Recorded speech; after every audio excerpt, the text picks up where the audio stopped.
This story begins with a downright bloody scene, because a girl is out there killing our protagonist, whose name used to be Kanata Tomoki, and I say used to be, because now the girl literally unalives him, so that afterward he can be reborn as a goblin. On his very first day alive, the first thing he sees is a very wrinkled face, so he asks the old man who that ugly green monster is. Yet being a baby, he cannot be understood at all, and this kindly old man is naming the newborns while the slightly bigger goblin beside him calls him Gop Kichi, and in our protagonist's case, he decides to call him Gobro. Our character complains in his mind that he should think his name through a little better, and that is when the elder sticks something slimy and tasty into his mouth. Yes, he is feeding him. The next day, he meets the other green and ugly babies, but the worst part for him is that he is one of them. And since in his previous life he was very handsome and attractive, he bursts into tears upon seeing that now he is very ugly. Yes, our protag, a good-for-nothing rascal, does not let the others sleep. By day 3 he is already big enough to walk, since goblins mature much faster than he thought, and he can even throw little kicks and tiny punches. Whatever has happened to him, he will seize this second chance, and to make sure of it he decides to stay one more day in the cave where the old man feeds him those worms. Plus he warns them that today is the last day he will feed them for free. The elder only fed them for 4 days. From this point on they will have to go find their own food. With his belly full, he decides to go out, noticing in the sky that the big birds are far more different than in his world, and obviously he is no longer in the world he knew. Since he wants to go hunting because he is hungry, he gets help from the biggest goblin among them, who had also seen the sky for the very first time. Yes, it is Gop Kichi, the one who was born at his side. With this team he now sets out to hunt a horned rabbit, which, upon seeing them, runs away. So Gop Kichi is in charge of chasing it to a certain spot where our proto waits and takes it down with a mallet, or well, a wooden log. While our Gobro is telling us the plan, his friend already wants to eat the rabbit all by himself for breakfast. So he gives him a beating and stresses that sharing is living, and the thrashing is so brutal that he leaves him knocked out. Yet when he touches the horn with his hand, some rather strange letters appear in his mind, as if he had picked up an item. After that, once his companion wakes up, they share the food, since he was drooling for it, and while eating he bursts into tears. On the 5th day they repeat the same strategy, but this time using the horn from the previous horned rabbit they killed, and once he breaks the horn of the new victim, again letters appear in his mind. This time the letters indicate that the horn of that creature is medium size, and when he begins to eat the rabbit's meat, he wants the ability to escape, and there he finally understands that he has the same absorption ability he had in his previous world, already in itself a very rare and supernatural power that let him eat basically everything, from animal flesh to poison, and on top of all that absorbed the capabilities of whatever he ate. He has lost many other abilities. He is grateful to keep the one he has now, since it will be very useful against opponents who will be very powerful. On the 6th day, as they are about to head out, a female goblin is shocked that they can eat those horned rabbits. What they eat is impressive, because the other day she saw a goblin die after being pierced by a horned rabbit, and she gets far too close to our prota, calling him someone impressive. When Gokei asks what she thinks of him, she, colder than ice, says he is a simpleton. Our goblin friend invites her to go hunting with them, but of course it will be tomorrow. On the 7th day it begins to rain very hard, so they postpone the horned rabbit hunt by one more day. He decides to go to the storehouse to see what he has as a weapon and find something useful, yet he also runs into a group of human women being held captive. Seeing them, it is obvious what is being done there, so at least he prefers not to think about it. He keeps polishing and shaping his new weapon with a stone. Then the old man approaches. Now we learn his name is Gopsh, and tells him that perhaps our protagonist levels up faster than the others, which surprises our green friend. The elder teaches him that by placing his finger on his own head, he will be able to see his level. Plus, if he reaches level 100, he can evolve into a far more advanced life form, though he stresses that only one goblin in several hundreds achieves it. The kindly old man leaves, and our Gobro tells us goblins age very fast, and the cane-using little elder we see is already about 20 years old. As he is leaving, the elder only has the urge to see the prey they will bring. On the 8th day, they finally go hunting. Gobmax as support, Our protagonist fights at range, and obviously the big glutton Go-Kichi fights on the front line. And when the female goblin eats, she cries, since until that day, she only ate fruit.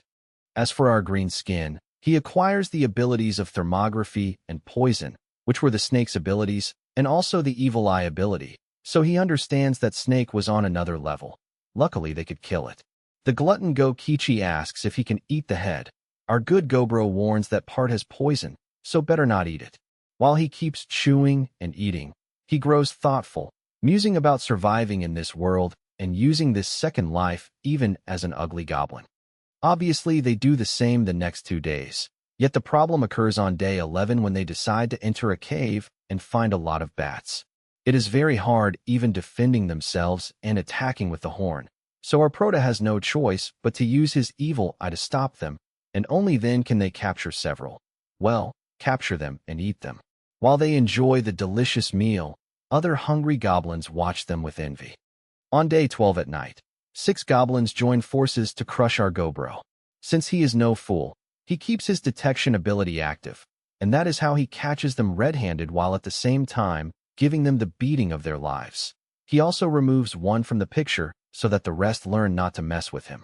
With the racket, Gom gets up, and so furious at the others she grabs one and strangles him by the neck to the point of almost killing him. The next day they resolve to defeat an orc, who is stronger than they are, yet through joint effort and breaking him part by part they manage to weaken him, so he cannot move. And our Gobro is the one who lands the final blows, to the point of killing him.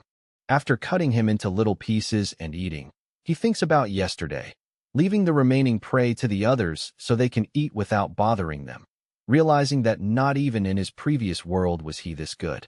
Since he was reborn here, his ugly look and skin color are not the only things that have changed.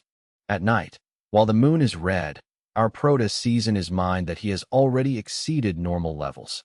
Likewise, he has met the requirements to evolve, and since he only wanted to rest, he confirms it and falls asleep, while the system in his head states he has received the blessing of the great god of death and origin. Morning comes, day 14, and he evolves. He is taller, more muscular, with truly stylish hair, recognizing that his facial traits and features are very similar to those he had in his previous world. He was not the only one to evolve. Go-Kichi did too, and the first to see them is the female goblin who accompanied them in the hunt. She is astonished, because not only have they changed physically, they are also bigger. The elder arrives and is surprised that not one but 2 have evolved in just a few days.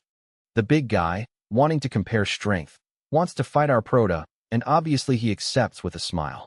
In the open forest they start to fight, and though Go-Kichi takes more hits, our Gobro decides to finish this quickly, making him fall, recognizing that even though he beat him, Go-Kichi is stronger than he is. Then they hear howls, so he asks Gob to come out from her hiding spot and to quickly bring the crossbow they made the other day. Nearby we see wolves easily eating the horned rabbits that run by, and not even the orc escapes becoming their food. Once our characters are ready and in position, they wait for the wolves to gather, and Gom is the first to land a fatal strike on their leader. The wolves, seeing their leader dead, charge to attack our dangerous trio, who eliminate them in seconds, and although the leader rises for a few seconds, he falls again because the arrow had our Prota's poison. Now the wolf leader becomes breakfast for our Gobro.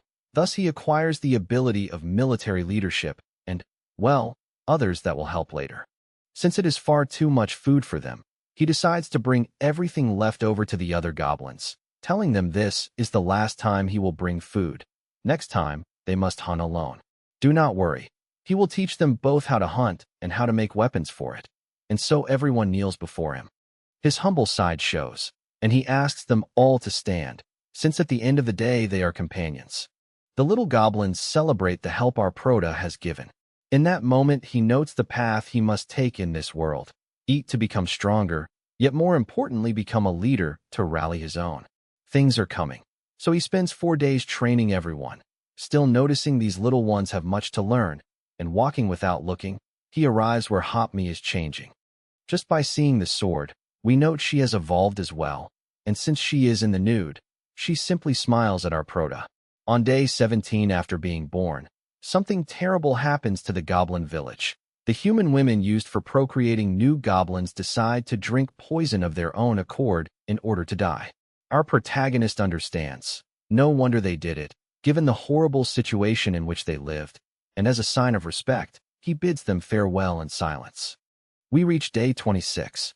Gobro tells us he has continued training the goblins of his generation these days, and, obviously, devouring outstanding enemies when he could to learn new abilities. He notices some goblins approaching, so our protagonist and Go-Kichi get ready to beat the stuffing out of them. Yes, because they are the bosses of their generation, but the little elder stops them and explains those goblins are the ones who go to work. In other words, they are their parents. The surprise is so great that our Gobro is left with this face. This time, they have brought not only many things but also 5 women, whom our prota already knows what they are to be used for. He explains that goblin genes are dominant and goblins are born even when procreating with other species. He understands this race's reproductive instinct. That does not mean he likes it at all, so with a lot of nerve he approaches the biggest in the village. He asks if they can leave the human women in his care. The big one gets angry, grabs him by the clothes, and insults him as a newborn brat.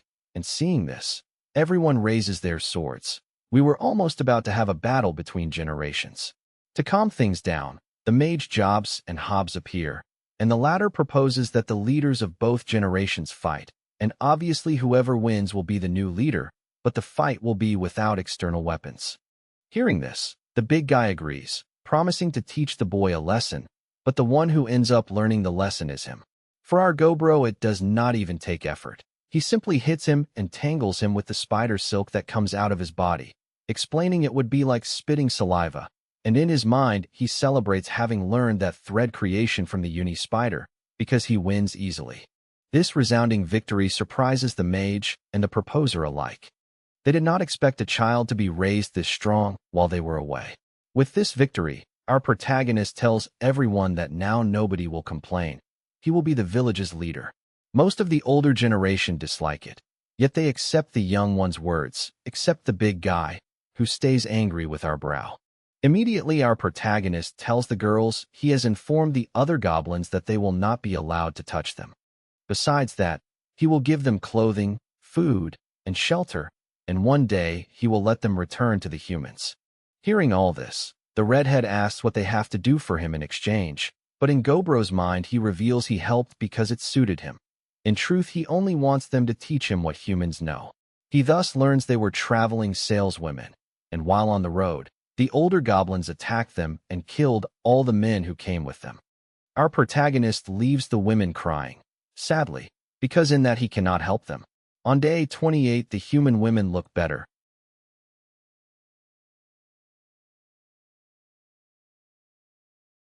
They were only being positive, and to feed them, he does not mention that he used the ingredients and tools that had been stolen, stressing that if a meal tastes good, it also heals the soul, almost as if it were a medicine. And by talking little by little more with them, he discovered that humans do not evolve like goblins, but that they do have specific professions, ranging from novice warriors, alchemists, and even cooks, deer tailors. And as for the redhead who greeted him in the morning, he plans to add her to the training later on, and after that he sets about training them all. Yes, both generations, and obviously the rebels who did not want to do the training and on top of that insulted our protagonist. He gave them a beating, so even more days passed without hunting, training them, and reviewing the rules. Thus, on day 31 he was training with his friend. Well, he was giving him a beating, and after that, while resting, he hears something strange, since the previous leader and his companions had gone into the part where the kidnapped women were, emphasizing that they were going to take advantage of them now that they were asleep, and then Supra also arrives and tells them that they too should be asleep. He also gives them a beating, especially to the previous leader, since he was the ringleader of the idea of abusing the women.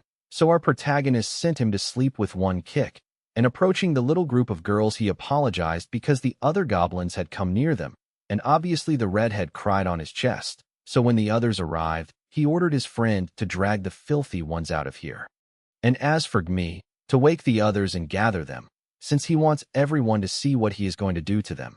And thus, in front of everyone, he cuts and strikes them to the point of leaving them almost at death's door, And while he smiles at everyone, he highlights and hopes that the rules have been made clear, and obviously everyone, from fear, nods with their heads. So the next day in the morning, the previous leader died, since he had received the worst punishment. And thus we move to day 32, where our 3 goblins were fighting what seems to be a tricorn, because it has 3 horns, and well, it has scales so hard that not even an arrow does anything to it. So our Gobro proceeds to trap it with spiderweb. Afterwards, both he and Go-Kichi cut it with their axes, and when they were already devouring it, as is to be expected, his ability starts to work, gaining skills like rapid healing, armored scale surge, boosted charge, and the main one is triple thrust. And by testing it on a tree, he is surprised that with a single strike it can become 3, which shows how formidable his enemy was. So at night, under a log while he was resting, the red-headed adventurer slips into his bed, and seeing her a little shy, he understands that this girl must have been very afraid last night. So he kindly covers her, and they spend the night together. So on day 33, our manly, hairy-chested guy wakes up with a woman in each arm, since Go also came at night and fell asleep on the other side. Yes, basically they used him as a pillow, and because of that our Gobro's arms hurt for a while. And the next morning he sees Gobu, who also evolved into a hobgoblin, since previously she was a little one who helped him like a pack mule, and she is the one who left in charge the support team, which mostly focuses on running errands. To Hobbs, the light team group, basically those who attack with the sword and focus primarily on mobility. To Gom, the ranged attack team, and to his friend Gob-Kichi, the heavy team unit. However, Cobbs, who is the only mage in the village, cannot be put as a leader of anything since she is the only mage, and seeing that everything was fine, he left them training under their respective leaders. Well, then he went into the forest alone to capture and eat more prey, and on seeing a tricorn drinking its water all quietly, he thinks of casting a lethal first-grade spell called the Spear of the End and instantly kills it. So after that he thinks that perhaps he became somewhat arrogant, since he ventured into the northern zone of the forest and saw some very strange tracks on the ground. He remembered something.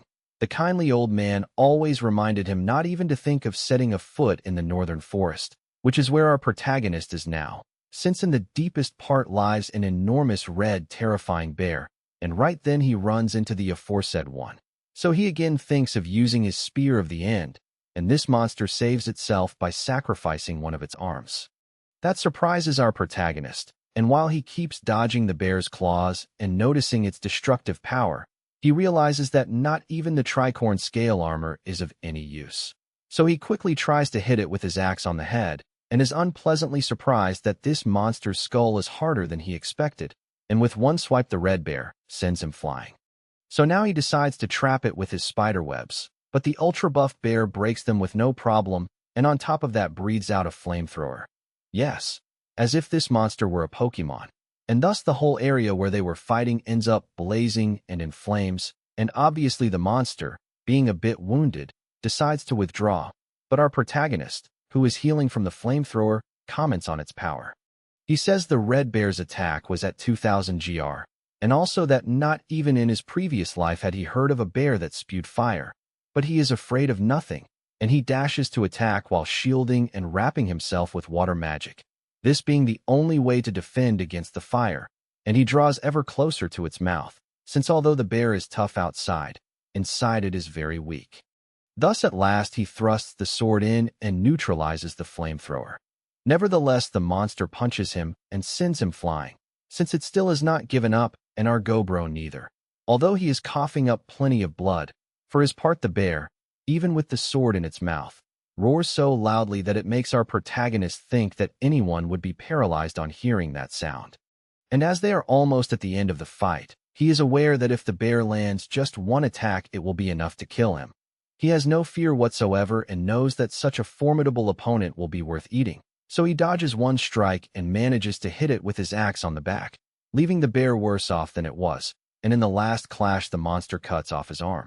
And he, well, cuts off its head, although before dying the bear leaves him a little gift by leaving its arm embedded in his chest. So on day 34 our protagonist wakes up and starts devouring the monster's parts, and then goes back to sleep, and thus he manages to evolve into an ogre, which is a very rare species, and quickly we move to day 35, since the evolution finally ended.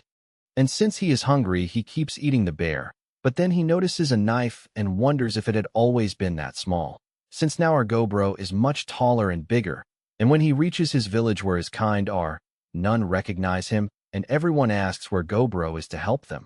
However, Good Gob is the only one who realizes he truly is Gobro, and she kicks him for worrying her. But since he is now very powerful and tough, the one who feels the pain is GM, who rides on the ground. While now everyone realizes that Gobro truly is incredible, since the red bear devoured even ogres, and our protagonist defeated it with only 1 month of life. And so he spent the whole day answering everyone else's questions, yet he is happiest for returning alive. After a while, everyone left him free. Well, except the redhead and Gob, who followed him like a mother and her little chicks. And since he wanted new clothes, he quickly went to where the human women were. And obviously they were scared on seeing him. And truthfully, he almost cries inside, since he had known them for a while. And after showing her he was the same old Gobro, they understood each other. But just below, Gmin kept pinching him. Since he is very tough, he felt nothing. So he let her do what she was doing. Likewise, he returned the all-bent axe that the blacksmith had made, and seeing that he had used it a lot, she says that she also made a knife with spiritual stone.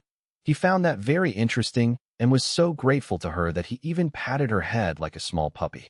And since he has been taking care of them, the blacksmith smiled like a little girl, and our Gobro adored the girls' faces when they looked ticklish. And well, the two jealous ones pinched him even harder now. Then the two blonde sisters asked him for help. So he thought the best would be to send them 3 female goblins. And on seeing them grateful and happy, he is surprised by their integration, even among their enemies. And that only speaks well of the adaptability and mental fortitude they have. So, placing his hand on both, he mentions that in the future they will be very good wives. And in a flirty mode, he asks if they are not interested in him.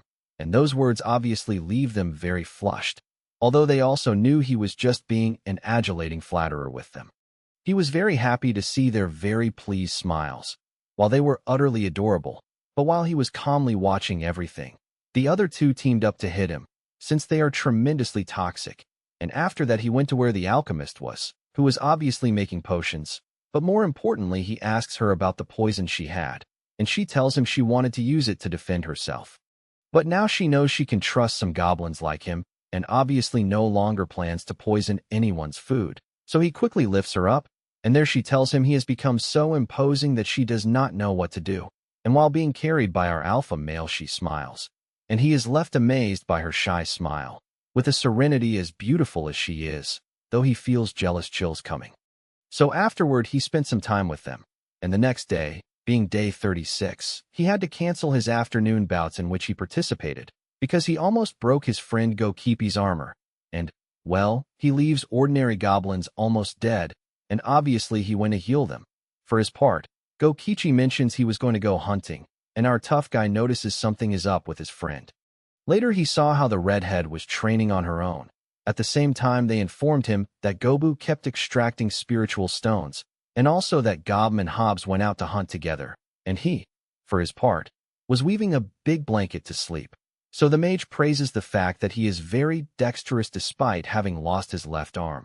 So our protagonist asks about his friend Gokichi, mostly whether he is all right. But she only answers that it will depend on where his efforts take him.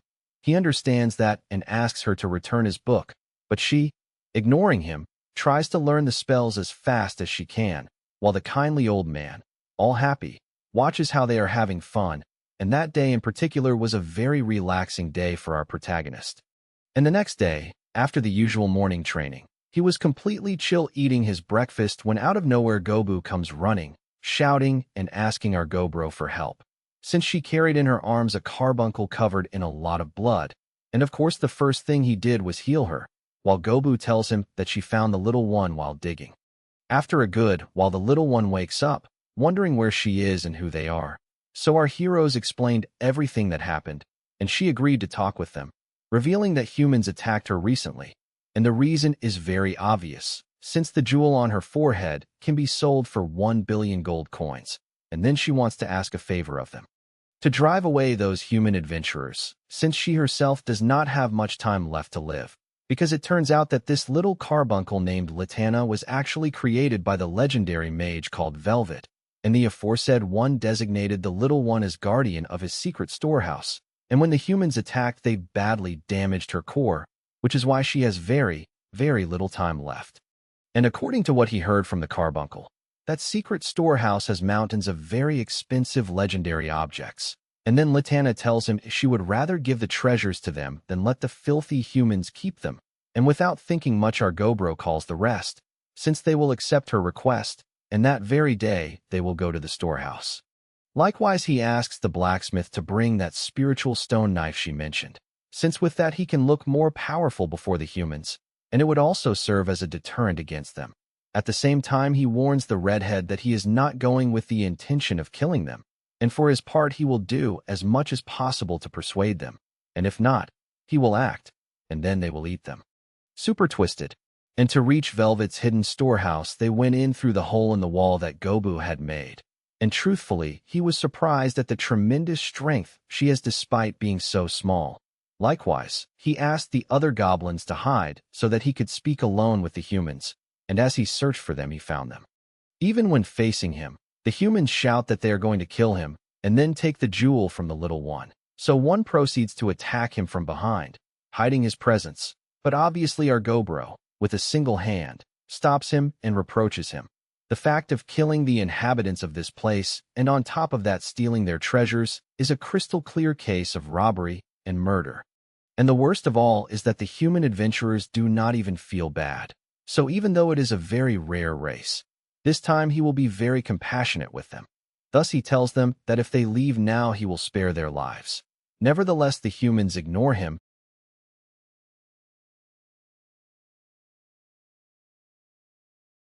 One of them even hurls a lightning bolt right into our Gobro's head, which now at last makes him lose his patience. And using earth magic, he pins them in place, while at the same time giving the signal for the others to come and kill them, because these fools did not understand even with words.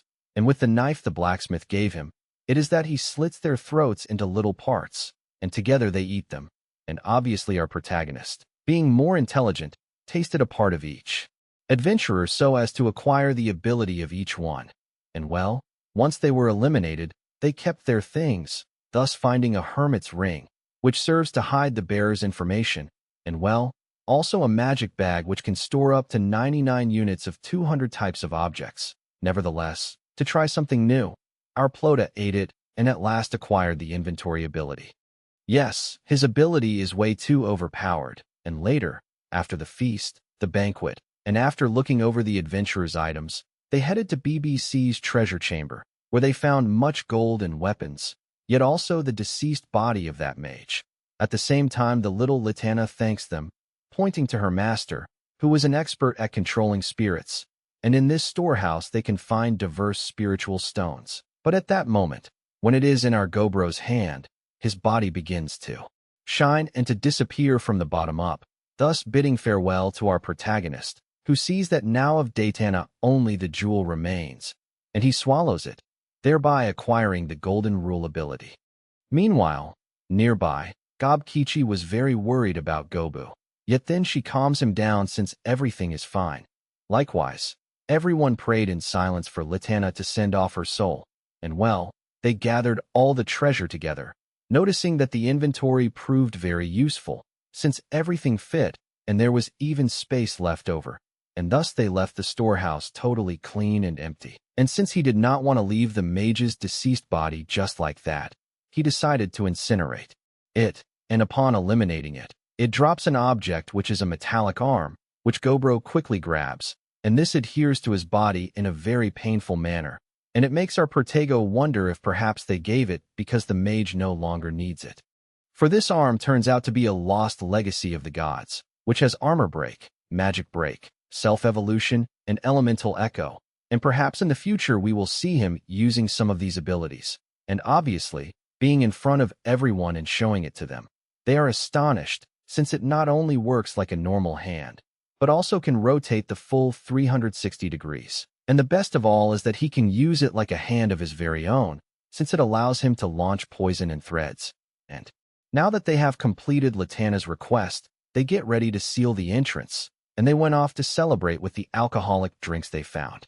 And thus, on the next day, together with the blacksmith, they set about sharpening the weapons, and that lasted an entire day. So already on day 39, he gave magic items to the 10 hobgoblins there are now. And well, he kept for himself a very snazzy spear, in addition to a bracelet and the arm we already know, these 3 being legendary artifacts. And by the afternoon, they went to look for ingredients to be able to cook a bear stew, which turned out very delicious for the blondes, and the fact that the others leveled up was very useful for eliminating the bear. As for the redhead, she does not fight very well, so she thinks she must do something about it. Yet already on day 40, he decided to choose the leader of the H-Goblin, who obviously in hierarchy would be beneath him, and he did this by means of a tournament. And on the next day in the morning, he went out for a stroll in search of prey yet to be discovered, thus encountering a red deer that had antlers which looked like pink quartz. And obviously he ate it. Likewise, he met a golden spider, from which it left the exoskeleton, since it looked expensive and pretty, and thanks to this monster he obtained the golden threads ability. Later he began to wander through the forest, thus finding a great tree, and in that place he had a setback, telling us that in this world there exists the race of dryads, and that, at least according to the kindly old man, they seduce males with intelligence, and since all of them are physically attractive, they bewitch men and nourish themselves from them. The kindly old man even told him he does not want to die until he has not tasted one of them. Yes, Rochino was the little old codger, and, well, he tells us all this because our fortunate protagonist has a dryad in front of him. And although he was resisting her flirtations, in the end he ends up using his lust ability, with which he obviously made her his own, and upon finishing said act she promised that she would wait for him until he returns. But our Giga Chad only answers that he would return if he felt like it. Then after that our Gobro went to a lake to bathe, but at that moment some lizard men surrounded him, as well as a very ugly bull. And well, obviously he finished off both, so already on day 42 he discovered that 2 little goblins could be mages, and that obviously delighted the village's only mage, although her smile gave chills. After that he set them to study enchantment, which serves to intervene in matter, and when he tried to show it to the blacksmith, she was in a bad mood, same as the others. Even the blondes had food with poison for him, and since he did not know whom else to ask for advice, he went to the alchemist, who was the most serene of all, and she obviously gave him the answer. They are all jealous, and the reason for this is very obvious, since our prota had hickeys all over his neck that the dryad had left him, and at that moment even the alchemist makes advances to him. But she limits herself to giving him a kiss on the cheek, and afterward the flirting begins, and as they are so close, Gmi appears to interrupt, since she also wants the same, and well, then all the others of his harem come. So he, very intelligently, sealed the room with golden threads. In addition, he used atmosphere manipulation so that those outside could not hear those inside. Yes, he basically applied soundproofing to the place. And when Gokage was being curious passing by to see what that was, his companion only told him that they were busy and that he had better not interrupt them. And well, this night for our Gobro was very ardent and full of pleasure, yet also, if something were to occur, he would take responsibility. And so, already on day 44, our narrator tells us that his detectability has been improving so much that now he can discover race and strength at a single glance. And thanks to that he now felt that something is coming, and at the same time one of his companions calls him, since those who arrived were none other than some elves, and on top of that the leader is not humble at all, since he reproaches him, not without arrogance, for having made him wait so long. It is then that our Cobro remembers that his instinct told him these were going to cause them trouble. After hearing that presumptuous elf, our protagonist quickly understood that the humans planned to attack the elves, and what these ones want is help in exchange for a reward, which was to give them food for several months. And obviously our big gob refuses that deal, since after all it is their problem. And he emphasizes to them that if they want to ask a favor of other races, they should show far more humility. Upon hearing this, the leader of the Selphos gets heated and is about to draw his sword. But our Papi Oro, with only a glance, leaves them astonished and very exhausted, to such a degree that they cannot even move. Without wasting time, he grabs the leader by the neck while telling him that if he does not want him to shatter his neck, he should order his guards to lower their bows. But at that moment, one of the archers shoots an arrow at our prota, yet he bites it and nothing happens to him. So the conceited one, re-scared, asks everyone to lower their weapons, while at the same time our Goblin, drawing his spear, stresses that he will not help them simply because he does not feel like it.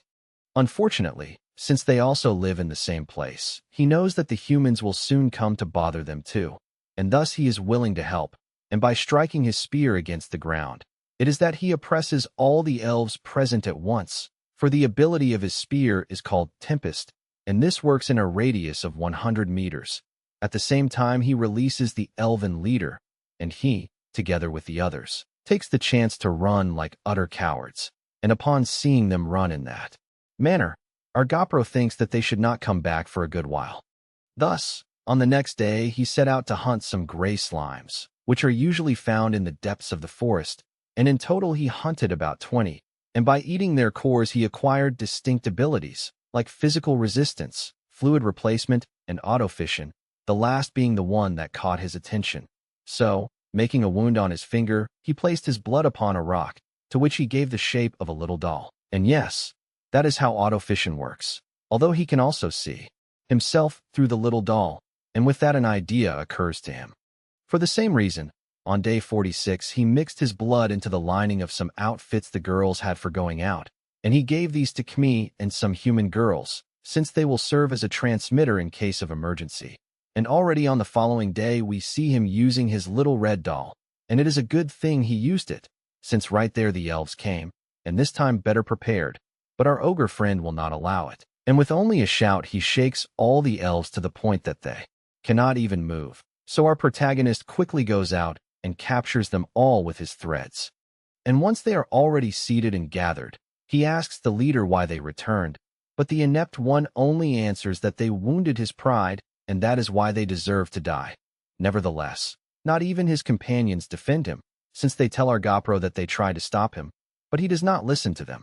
Thus our prota tells them that from now on they should consider that their leader is dead, and all the others will have friendly bouts, and he promises that he will not kill the winners of the bouts. And well, the results were that 6 of the 23 elves who participated lost. And in truth, all the losers were males, due to our prota not wanting to kill the pretty girls, and since the cheater disarranged the pairings in secret. So then he asks the winners to hand over their weapons and magic items, since that party will now be his prisoners. On top of that, the jungle ones think to complain, but he does not put up with it. He silences her, and tells her not to ask for so much, since after all they came to kill them. At the same time we see that the old man is waiting for night, since he is very fired up. But our Goblin reminds the old man not to touch them without permission, and there the little grandpa recognizes that our PRA is the leader, and as such he will obey him. And he recognizes that the young people need a good example like him, and those words move our Goblin. Still, the kindly old man ruins it all, since he asks him to let him do it once in a while. Yes, he looks a lot like Master Rashi. So after a very indecent conversation, he gets ready to give his punishment to the leader of the elves, and apparently, from what was seen, he eats him. And on day 48, when Gokichi was killing a bear, he finally reached level 100, with which he obviously was able to evolve. And on day 49 we see his new appearance, for he looks very brawny, horned, and red, and obviously upon seeing him our prota recognizes him immediately, while at the same time giving him a few pats to feel his chest. Yes, a very manly moment. For, unlike our Goblin, Gokit evolved into a variation of ogre, his bronze skin being due to the blessing of the demigod of fire, and the hard, gleaming, iron-like skin thanks to the blessing of the demigod of war. Then our red friend tells Goblin that since he became a Nogro he cannot fight with any of them, and at one point he came to think that he would not catch up, but now that he achieved it, he asks him to face him again, and of course our white-haired one accepts this bout. Immediately we see them surrounded by different goblins, since they already started trading blows left and right. Kokichi even manages to land a few hits on our prota, but in the last clash of fists the red one falls, so Noel thinks that for the moment he still wins when it is hand-to-hand fighting.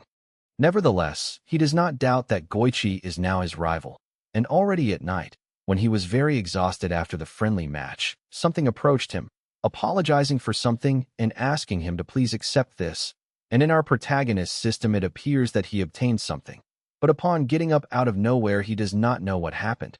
And thus we arrive at day 51, and Gobu is leading him by the hand. And on top of that she tells him, shut up and watch. Yes, this little one is very domineering. And at that moment we see 4 new hobgoblins, who were obviously inspired by our Gobkichi. And there the alchemist mentions that one of them can be a mage, and as for the other, he is more apt to be a cleric. Thus the young one introduces himself as Gopi, and addressing our Gopro he says, brother, I will strive to heal as many wounded as I can. Although obviously that word brother seems a bit strange to our prota, so the youngster explains that they are all like brothers from birth. And at that moment the supreme mage of the village, that is, Jobs, notices him, so our one asks her to explain that new appearance of his. Thus she tells him that he became a semi-lord sorcerer. Although there she shows that she has some marks, something that Noo supports, he recognizes it, since he also has them on his body. And at that moment Gosei, seeing him distracted, tells him that since he now has magical power to spare, they should go check whether he is really that strong. And so they do. And quickly this crazy girl sets the forest on fire. And the very humble one mentions that she still has much energy left to cast that spell 20 times. Thus our Kobo tells her that is not necessary, since with that he was able to behold how powerful she is. While in his mind he explains to us that the races with the name Semi are less powerful than the original races, and in her precise case, it is very likely that her next evolution will be to a Lord Sorcerer. And after a while he gives her a new outfit to celebrate her evolution.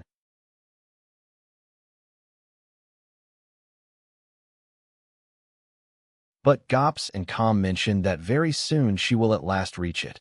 And with that it is that our protagonist realizes that in this very village the goblins do in fact evolve many and very fast. And he is quite sure it is because of his influence, seeing the new goblins grow and develop. He forms the theory that their development varies according to their environment during the first month. Still, he believes all of that is good, since now he counts on very strong companions. Yet he also knows there are others who have not grown in the same environment. And already on day 52, when he had gone out from home with his friend, he runs into the Golis of the previous generation, for they recognize they can no longer keep up with his pace. And although they strive to surpass them, the youngsters always get ahead of them. Now they are not even accepted for a duel anymore. And because of all that they have decided to leave the village, on top of that they tell our Gobro that if he wants to kill them then go ahead, since they do not want to continue living in such a miserable way. But on our prot side there is no problem whatsoever, and moreover he is not going to kill them, since they are not stealing anything from the village, and all the gear they carry is theirs. He even gifts them a knife made of a magical metal called mithril, and with it they can cut through absolutely everything. Then we are already on day 53, and on his stroll through the forest he found an orc who had annihilated a human.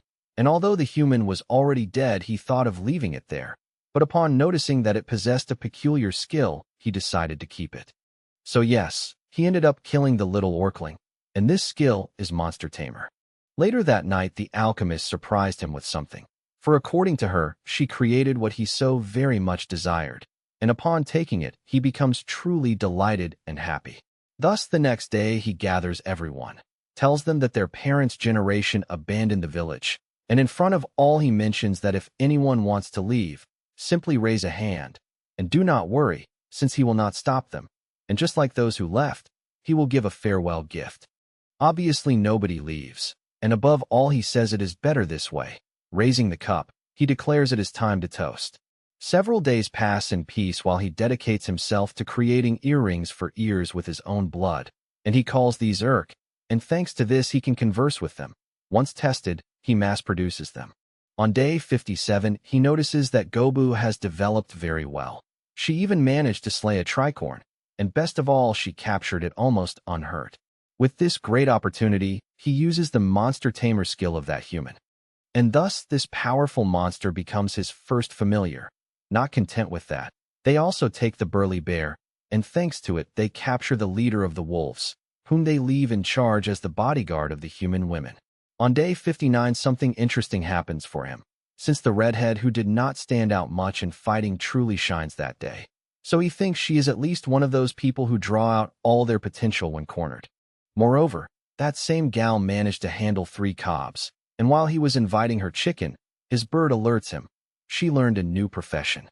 With it she can now capture prey she could not before, yet if she does not eat monsters regularly she will die. Even so, the progress of her skills seems astonishing to him. After that, the goblin cleric tells him that today some goblins also returned wounded by humans. Thus our proto tells the boy that very soon war will begin between humans and elves. On day 60 in the morning, thanks to his detect skill he notes many cobs fleeing. Still, he cannot detect who is chasing them, for to his ability that is too dark, so he prepares with the others and tells them to ignore the cobs. In this way they manage to notice the magical skeletons. Although those goblins try to attack with arrows, this does not work. Our Gobbo analyzes and notices a larger signal behind all the skeletons, and he is very sure that is the one who creates these. At the same time Sato was fighting one of them. When one appeared behind him he elbowed it, eliminating it fast. With this information our boy told everyone to drop their weapons, and they all started giving the skeletons clean knuckle beatdowns. Moreover, he encourages them, saying they will gain plenty of experience. And yes, the redhead was eating the skeleton of one of them. When all are tired, our protagonist finishes them all in less than 10 seconds, and at the same time the summoner, whom he ends up eating, and with this he learns the skill to summon lesser undead. After that, the kobold to whom they had done no harm thank our proto and call him sir, since they tell him they had been calmly working and found Velvet's treasure chamber. Thus they awakened the superior skeleton that guarded this place, and to escape the tremendous horde they risked coming to the cave. The cave of the terrifying dark hero. Yes, by a small mistake almost that whole race dies, so they thank our Gobu for being alive thanks to him. And since our prod is a good fellow, he decides to heal the wounded and talk later, while he realizes they are becoming a more diverse and larger group. The next day he goes out to hunt with Gufkichi when suddenly they run into 2 humans armed to the underwear. Obviously they follow them until the scoundrels hide by a small path, so Poppy Gobro decides to listen with his magic threads. There he learns the humans plan to kidnap the elf chief's daughter and will attack her exactly when she leaves the festival. Obviously they are not seers.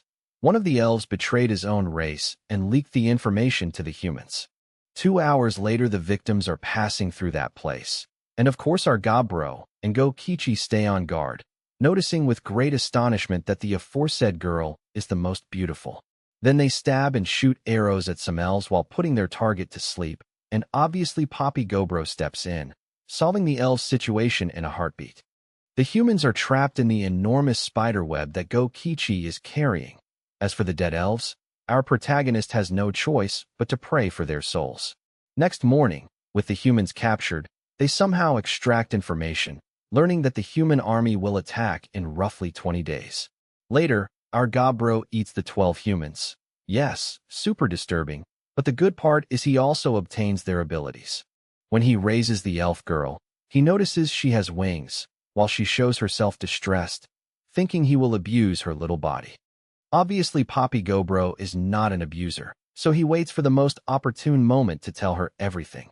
Far from thanking him, she hits him and reproaches him for not saving her other companions. For being ungrateful, our protagonist pushes her away with a single finger, clarifying that problems between elves and humans are not his problem, and he also reveals there is a traitor among her race. Instead of crying, he recommends she do something about it. Nevertheless, the elf does not listen and limits herself to crying. On the other hand, the kindly old man wanted to test the pretty elf, moving his hips eagerly. Poppy Gobro tells him not to even think of touching her. We reach day 63. Our protagonist tells us he left the base to accompany the elf, and on the road he takes the chance to ask what those wings are, since the other elves did not have them. She explains only high elves have them, who are the evolution of elves, and in our Cobro's eyes he thinks they can surely fly. She mentions they can normally hide their wings and do not show them to the public, yet sometimes hers slip out because she does not control them well. After that short conversation, they spend 3 hours walking to the elves' village. On arrival, 25 elves with bows are waiting, and their arrows are of mithril. Our Cobra notes ogres can endure a few dozens of such arrows. The elf tells everyone to stop, affirming these two people saved her. After a small discussion, they are allowed in, and the village chief is very happy his daughter returns safe and sound. Our protagonist, colder than ice, points out he did not save her from goodness of his heart, and the elder understands our Gobro wants a reward. In the mind of our seducer, he knows this small test he is giving the elder will help him see if the man can make decisions coldly. They bring the Reincarnated, a family treasure and magical object known as the Bow of Absolute Precision, a lost legacy of the gods. His daughter dislikes the idea, since it is very valuable to the family. Yet the calm village chief says he cannot give less, since they brought her safe and sound. Seeing all this, our protagonist says it was only a test. As a gift, he will provide information about the human army's movements. That interests the elder, so they immediately form an alliance, shaking hands. Later, the elf father sends a large amount of mithril equipment, and in return they send knives and shovels with spirit stones. In one conversation, the elder asks about his elite forces, since they have been missing around 20 days, wanting to know if he knows anything. Our Gobro says he has no idea, although we all know what truly happened. Even at the farewell, they give gifts, medicine and liquor created in that elven village. Upon hearing liquor, our Gobro tells him to call whenever he needs him. Yes, our protagonist is a great fan of a cold drink. Reaching home and tasting it, he realizes it is very, very refreshing and delicious. Another reason to be friends with the elf's chief. Next day, when he was waking the little cop, he notices she evolved into the damp Pyra variation. According to her, she has the blessing of the god of frozen fields, which lets her create and control a great amount of ice.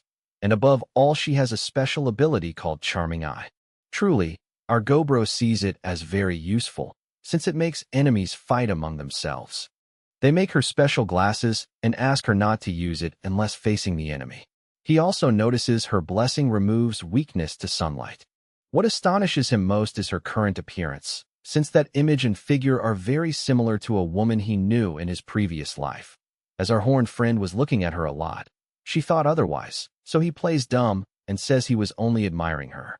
At the same time, we learn Go has evolved into a semi-Earth Lord, very useful, manipulating terrain, reading, and seeking weak points. Now that his body is greatly strengthened, he also has lightning magic, which helps him find minerals. Another who evolved is Hobbs, now a semi-bloodthirsty lord, and as the subtitle indicates, she manipulates blood and can use it as a weapon. The newly evolved also have their tattoos. Although the forms and locations differ, they are similar, which sparks his curiosity. The kindly old man, seeing they have evolved again, has the not better idea to give them new names. Now our proto is called O, and as for GOP Kichi, he changes to Ogre Kichi. On the ladies' side, Gops becomes Haru Chaos, at now would be Blostat. As for CMI, there is a difference. Now she would be Dumei. The last is Jobs, now called Spsai. They also make a classification according to their strength. Changing the subject, he knows if a war starts between humans and elves, the latter will ask for help. Now that our Cobro has more pawns, he has more strategies, so he decides to distribute communication earrings. Many elf women do not want them, stressing that decorating the ears is taboo. Our owl has no choice but to lock himself with them in the room for the whole night to strip them. Yes, an absolute boss. We also see the virgin Hobim not knowing what to do amid such noise. Once the elves and Cobal have earrings, he adds them to training, then makes them fight skeletons he generates with his lesser undead summon magic. He explains that the more the armor covers, the better the skeletons rank. The weakest have white bones, while the rarer and stronger have black bones. When making those latter fight the elves, many cannot win even with mithril weapons, yet the losers feel satisfied for some reason, so he decides to keep winning their friendship naturally.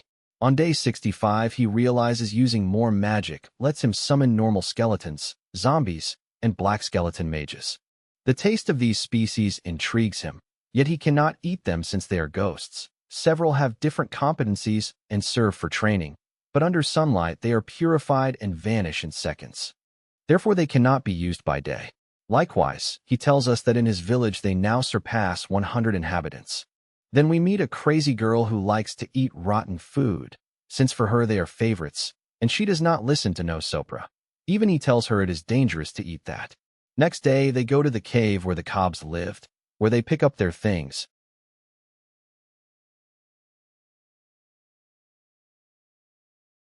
That way no more skeletons would come out, and on their side the Cobbs, moving as a group, went hunting more wolves so as to increase the number of pets in the village.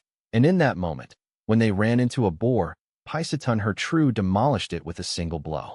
So that very night they ate a truly delicious stew.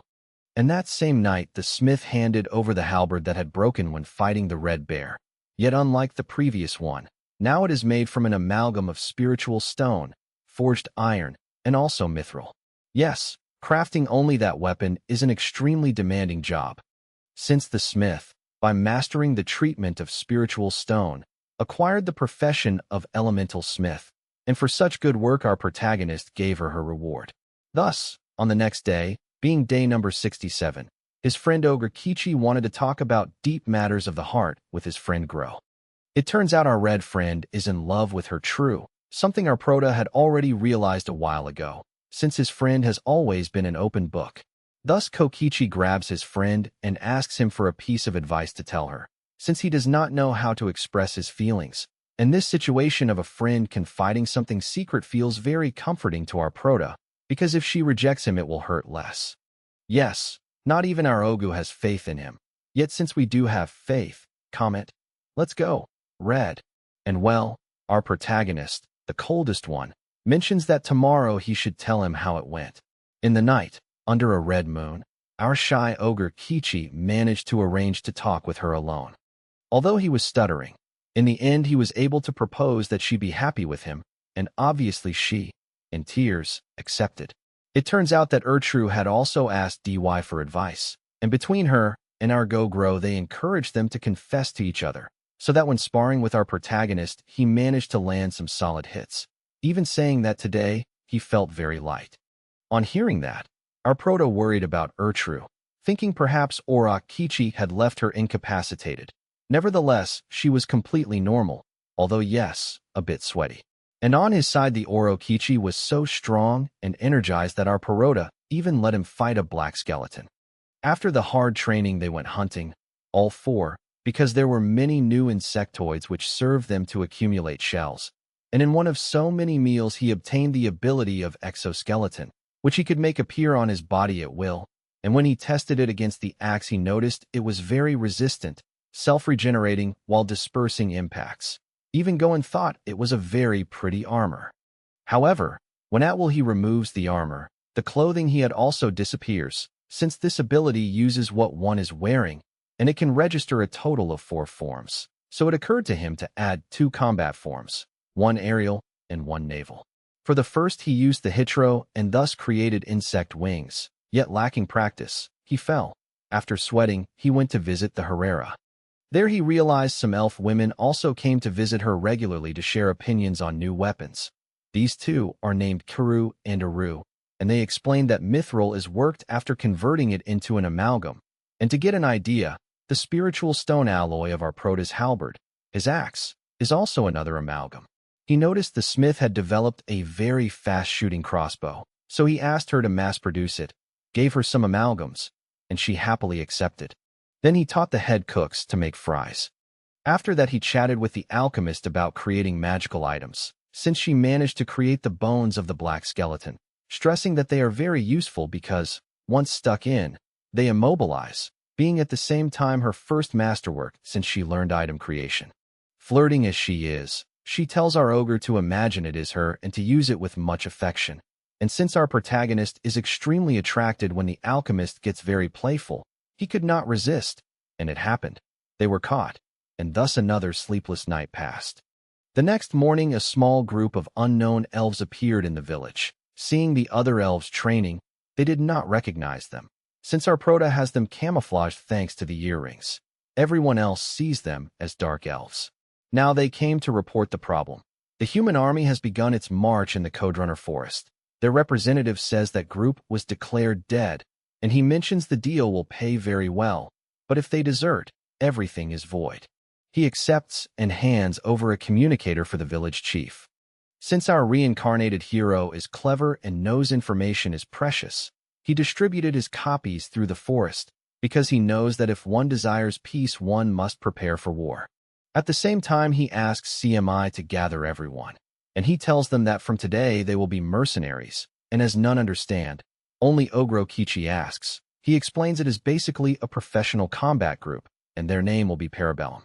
They moved at dawn, telling us they have 36 general members and also animal familiars, which move silently thanks to SB. Adding themselves, they are 73 beings in total. The reason to move so early: the day before one clone found the human camp. On arrival, they notice a barrier, and his companion mentions monsters below familiars cannot cross it. The best is to destroy it. He orders his scouts to surround the barrier, and then empowers his spear Din with an echo from his silver arm. With a single shot, he destroyed the barrier, while our Red One's partner moved the humans' ground so they could not escape, cutting off their route of retreat. At the same time, Dami and ESP led the magical attacks, and our Gross generated a great number of skeletons while throwing many spears, and thus he managed to eliminate the majority of common soldiers. This was not enough, though, because from the rubble came a blonde, beautiful knight who, with her sword and her companions, was eliminating the skeletons. Our ogre tried to intimidate her with an ogre roar, to no effect. Now she detects him and knows a dark ogre is controlling the skeletons, so she orders all the soldiers under her command that they must kill that ogre. First they clear the path full of skeletons, then boost the commander's speed. Noticing all this, our ogre knows that girl will attempt to thrust straight to his heart, yet he evades the attack easily, sending her flying. While remarking both are very useful, and only for that reason he will let them live. She silences him and says she is going to kill him. He likes her guts. The blonde tells him that if he truly wants her, he must show his power, and only if he can defeat her will she accept her fate. For our PRA, that is fine, while he stresses that among the humans the knight, the cleric, the mage, and the other girl knight with the sword of fire are very skilled, so he will capture them alive. He orders everyone that they may kill all the others, except those already mentioned. Dami quickly uses his charming eye, provoking several soldiers to kill themselves, and taking advantage of the blood running on the battlefield, his companion used it to cause even more terror. Gokichi was giving him a serious beating as if nothing, and, obviously, Ertrude did not want to stay behind, and also gave her blow with her pick, and as a result of these joint attacks they managed to exterminate the enemy without losing anyone. Our ogre tells us the knight's sword only managed to reach him once, and although it did not make a serious wound, he recognizes her as a worthy rival. The commander asked the mage for help, unleashing the white flame dragon. Noticing this 5th grade magic, his companions doubted that no Sopra would come out unscathed. The old mage loses control of the dragon, yet our Prota, not suffering at all, states he now has the victory and will not let her die, and with an epic move he destroys the white flame dragon. With this last battle, everything ended in a crushing victory. At least for him, they won greatly by capturing all these people alive, and he smiles because he knows he will put them to work soon. Yes, quite the exploiter, and after that he ate all the other soldiers to acquire their abilities. After the victory, the Selphos brought him the entire reward and invited them to a tremendous banquet, since they would celebrate in their own village of our Prota, thanking him for everything, because now the humans could not go on with their attack. He thanked them, while from time to time he went to observe the human women to see how many days they could endure, noting with disappointment that humans are more faithful to their instincts than elves. The drug he had inserted soon took effect, since our OG wanted them. And although the blonde knight stressed she could not have relations before marriage, he still did it in every position. The red-haired companion saw everything in the act, and evidently she was the next one after the blonde. On day 72, he put earrings on them so they could neither lie nor hide, and with this he obtained all the necessary information, which he would also share with the elf father, since during the banquet he told him they cannot always depend on them, because that would affect their clan's morale in the future. He wants the information they obtain so they can fight based on it, and will reward them far better, adding now 10 more barrels. And our Grow, very happy, accepted, since our Prota cannot say no to liquor. Thus, he passed the information to the elf father, and thanks to the slaver communication device, the route the main human forces would take, these scoundrels intended to use their large numbers to attack from different parts. Our protagonist mentions he will help by ambushing the humans. The next day, they were prepared, and they even set traps on the route, while also hiding to wait, and so they managed to spot them. They noticed an army led by a knight in iron armor, accompanied by 500 soldiers, of whom 100 were mages, and analyzing it, our Gobro knows that if the elves fought alone, they would have it quite difficult. Yet for them this was a piece of cake, since they are now a full mercenary team known as the Parabellum. They quickly stopped the humans by felling trees to block the path and by hurling huge enchanted rock balls, which crushed those who fled and resisted. They managed to eliminate 200 soldiers in one stroke. Then the long-range attack unit acted. They had also left holes dug by the goblins, and so the humans fell neatly, leaving only 100 soldiers.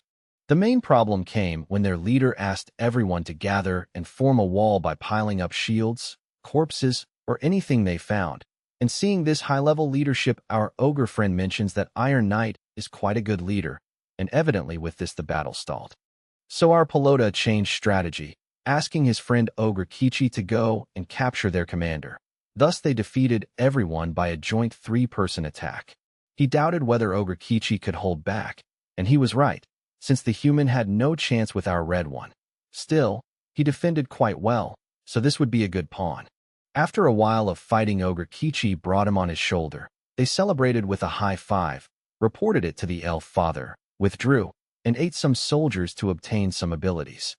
Being already alone with the human, a Euro Kichi mentions that this young man resembles him a lot, since he felt the same emotion one experiences when under pressure.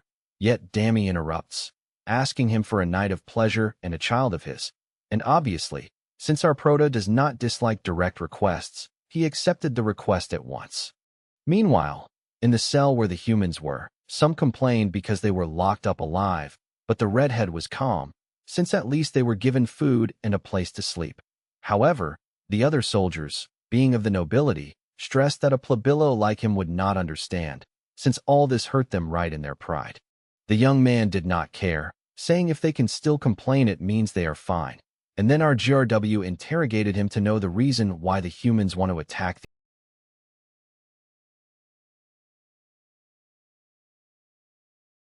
So he realizes that Princess of Shurten Bell has contracted a very rare illness. And since she was going to marry the next emperor of the Karika Empire, the very king himself ordered that they find a cure. Now at last they discover that the remedy is held by the Selphos of Kirim, which in turn is protected by the demigoddess of the forest. Yes, basically the human Varix was what started this war, and he knows they are like this because he too once was human.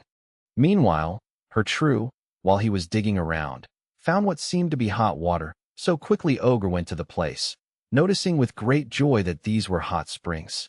Yes, a major discovery. Right away, our PRA began to dig a pit, warning everyone. This is going to boost your healing, while curing altered states, and, even more important, it helps maintain fantastic skin. Thus, obviously everyone started to use it. On his side, Oro Kichi, in front of his partner, was getting the dead lifting up, while the ladies, together with some humans, were bathing among themselves, and at least for our Proto that was a tremendous find. Naturally, he gives many thanks to Ertru.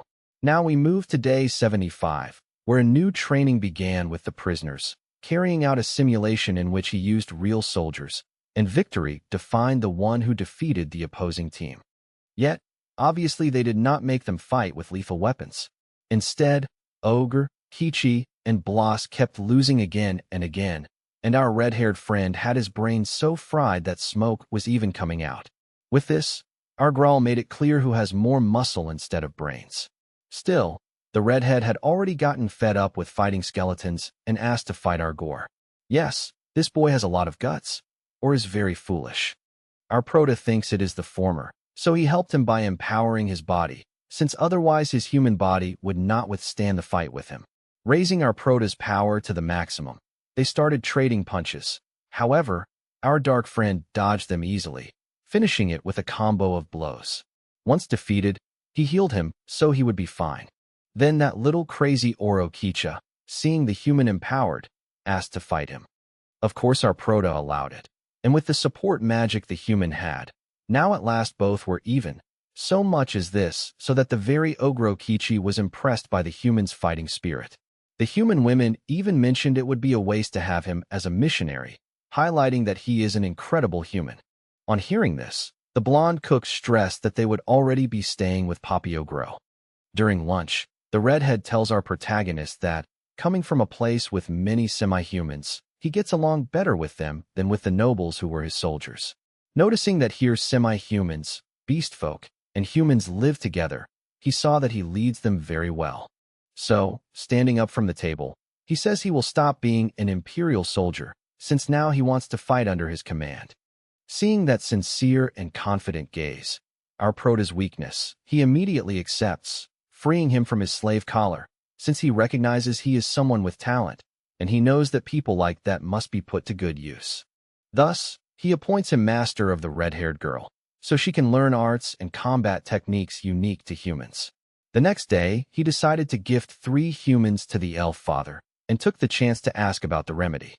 The elf reveals that he already gave it to him, so he looks for where he stored it, and asks the old man why he gave him something so valuable. With a look, he comments that their rules forbid giving it to humans. Well, our Proto drinks it, acquiring remedy of blood and rapid reanimation. Then he tries giving a little of his blood into the human's mouth, and as if by magic he is completely cured, even fixing his back problem. With only a single drop, all that happened, so now our Grow is afraid, realizing he has strengthened to an unimaginable level. Time passes, and now it is day 81, as they prepare for the third battle against the humans, now only some 300 m away. Our protagonist fixes his target, a kindly old gray-haired man who seemed to be the troop's leader. Though he was there smiling, sipping his tea, Daddy OG Grow hurled his spear and hit him squarely. On touching the ground, he did not waste time. He made plenty of vermilion spears surge within a 100 m radius, annihilating several soldiers. Immediately, all his allies went to attack, ending the fight in only 20 minutes. Yes, our Ogu is top tier. He throws slimes on top to decompose the bodies of the dead human soldiers. The girl finds it a horrid image. Sato, for his part, finds it fun to have fought those once. Hearing this, the team's mage mentions that Sato always likes rather strange things. The next day, our protagonist, with the redhead and the blonde warrior, goes into the elves' village to visit the elf chief. Although the elves were looking a bit strangely at the human women, with hateful looks they could even feel, Papio Grow calms them, telling them the elf chief is not like that at all, and indeed he is right. The chief gathers his daughter, they come with food and drinks, and he thanks them for cornering the human army. Nevertheless, by lengthening the war like this, he knows they will gain nothing. So he says that in the next operation he will send all his elite forces, and together with the Parabellum mercenaries they will finally put an end to the war in one stroke. Our Grow says, understood, since the elf chief commands. Afterward they refine the operation's details. When returning home, the blonde warrior asks him to fulfill his role as a noble, since she only wants to heal her princess, nothing more, and asks if he could send the elves' remedy to her kingdom. From experience, he knows that if someone owes you a favor, they will likely support you in a crisis. In this situation, there is a problem. There are 5 great gods in this world. Their blessings are so powerful that they can lead to religious conflicts, revealing that of the great god of death and origin. If he were to appear before humans with the remedy, another great conflict could explode. A great idea occurs to him. He tells the blonde he must think it over, yet he came up with something and is sure she will like the result. Obviously, she answers arigato, which equals thanks in Spanish. We reach day 83, where our Prota tells us the final battle will be a little before dawn. On the human side, there are 2,000 soldiers. Despite the hour, they are well guarded. On our Grow side, there are 650, of which 500 are elves. Analyzing the situation, he knows that if they enter carelessly, they would lose. Yesterday, he discovered with his clone some worrying information. From the human side, they will send someone from the Lugardo order. When he told the redhead, he was badly surprised, since it means a hero will come. Because our prota did not fully understand, the blonde warrior explains. The Order of the Eight Heroes is also called the Lugardo Order. It is a combat group of members with divine blessings. They fight well alone, plus they can empower their companions. This means the more enemies they face, the worse they become for you. Hearing all this, our Gross finds it very exciting. He even wonders in his mind what flavor those beings will have. Back to the present, they start phase 1 of the operation, summoning skeleton soldiers. Dawn will break in a few minutes. He calms them, since he prepared something special. He orders Orkichi and the others to clear those around them. He will go with the skeletons to finish the main pillar. With bone soldiers, he begins the attack on the humans. When the sun rises, some disappear. Still, the rest are protected by what Elog Grow prepared, surprising the humans because, despite the sun, they did not weaken. It turns out our protagonist transformed his clones into slime and hid them in the skeletons, so they covered those bodies.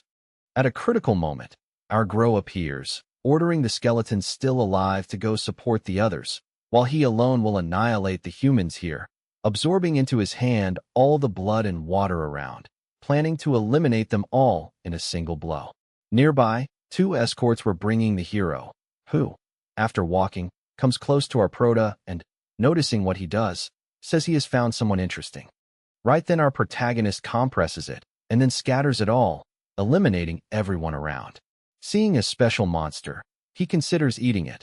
He is somewhat hungry. As he is about to savor it, he is interrupted by the small hero, who, politely, apologizes for interrupting while he eats and asks if he could be his next opponent. Looking closer, our reincarnated one recognizes him as Flippo, the hero of plagues. The little green-haired boy mentions that if someone to whom he has not given permission calls him that, it irritates him quite a lot. He opens his eyes, and seeing that very compound eye, our BR recalls it is the symbol of the god of insects. The aforesaid E realizes only now that he has killed all his soldiers, so he reproaches our prota, since he is left without vacations, while releasing all his power. Our prota notices it. Although he behaves like a child, he is very imposing. The little one asks if he also has a blessing from a god. Our warrior totally ignores him. So the green-haired one brings out 3 sanders, explaining he created them by mixing his blessing with necromancy. Without even doubting, he throws them at the soldiers, thus moving their corpses. Our favorite Hogo realizes those bugs are parasitic bioweapons. The little hero asks if he knows the difference between heroes and champions. Our prota has studied it. The difference lies in personal abilities and in the number of companions they can empower. The green-haired one confirms it. Champions are excellent individually, yet they can only empower 10 allies. Heroes are not as strong alone and empower less per companion. Still, their true potential shines when they direct over 100 at once. At the same time, all affected soldiers are turned into insects, and the little one says these are his sanders that will go down, which he sends to attack our Grow. He did not count on our prota's strength, which eliminates them instantly. He gets excited by Mr. Ogre, since he broke his toys like nothing. Now he tries giving them direct orders, so some manage to deal a little damage. Still, our prota holds the advantage. The hero even praises him, since a normal ogre would already be dead, yet he is more surprised by his rapid healing ability. The little guy gets serious and summons his giant pet, which attacks Grow from behind, infects him with venom, and, not content with that, knocks him into some rocks. Confident, the green-haired boy presents his pet. Its name is Altium, a very famous monster currently designated a calamity. Normally, he sends it on secret missions in other kingdoms. Yet he is glad he brought it this time to fight him, telling him that this venom can sleep in the organs with a simple brush. Our prota pierced it completely, but he is still resisting, which the hero finds astonishing. The pet leaves him lying there and withdraws, not before receiving its master's caresses. The little one plans to take the ogre's corpse. If he examines it, they will know which god blessed him. Nevertheless, our protagonist set a trap. The little one almost falls. Thanks to his arachnid senses, he anticipated our prota's attacks. His surprise is greater. Nothing happened to the Logro, so the little one supposes the corpse he saw was false, and his pet is already far away, so he has no choice but to use his ace up his sleeve number 1. Yes, which means he also has another ace up his sleeve. Before continuing, he wants him to introduce himself. Our Grow does not care to know anyone nor to be known, but to the little one it is all the same. He presents himself only with his full name, Flip of Br Roskit, and he is 7th in the national ranking. As he was saying more about his powers, that he can fight at his level, our ex-goblin attacks without hesitation. The little one even complains that one should not attack while someone is introducing himself, but Papio Grow does not give a bleep and wants to cut him quickly with his axe. Then, the boy's second ace up his sleeve appears. Tentacles sprout from his body. He had to show his ace number 2 before number 1. Still, he does not mind and starts resolving some parasite soldiers, obtaining a fusion of all of them. Smelling it, our gross appetite awakens, and he says it will be worth eating him. The bleep attacks with his tentacles. Our Proto cuts them and lands such a blow. When he throws his Thunder Dolphin Spear, the little hero easily dodges in midair, while telling Mr. Ogre it is curious that he is not a case of epic awakening. Since our Proto does not know what he means, the hero says he would tell him.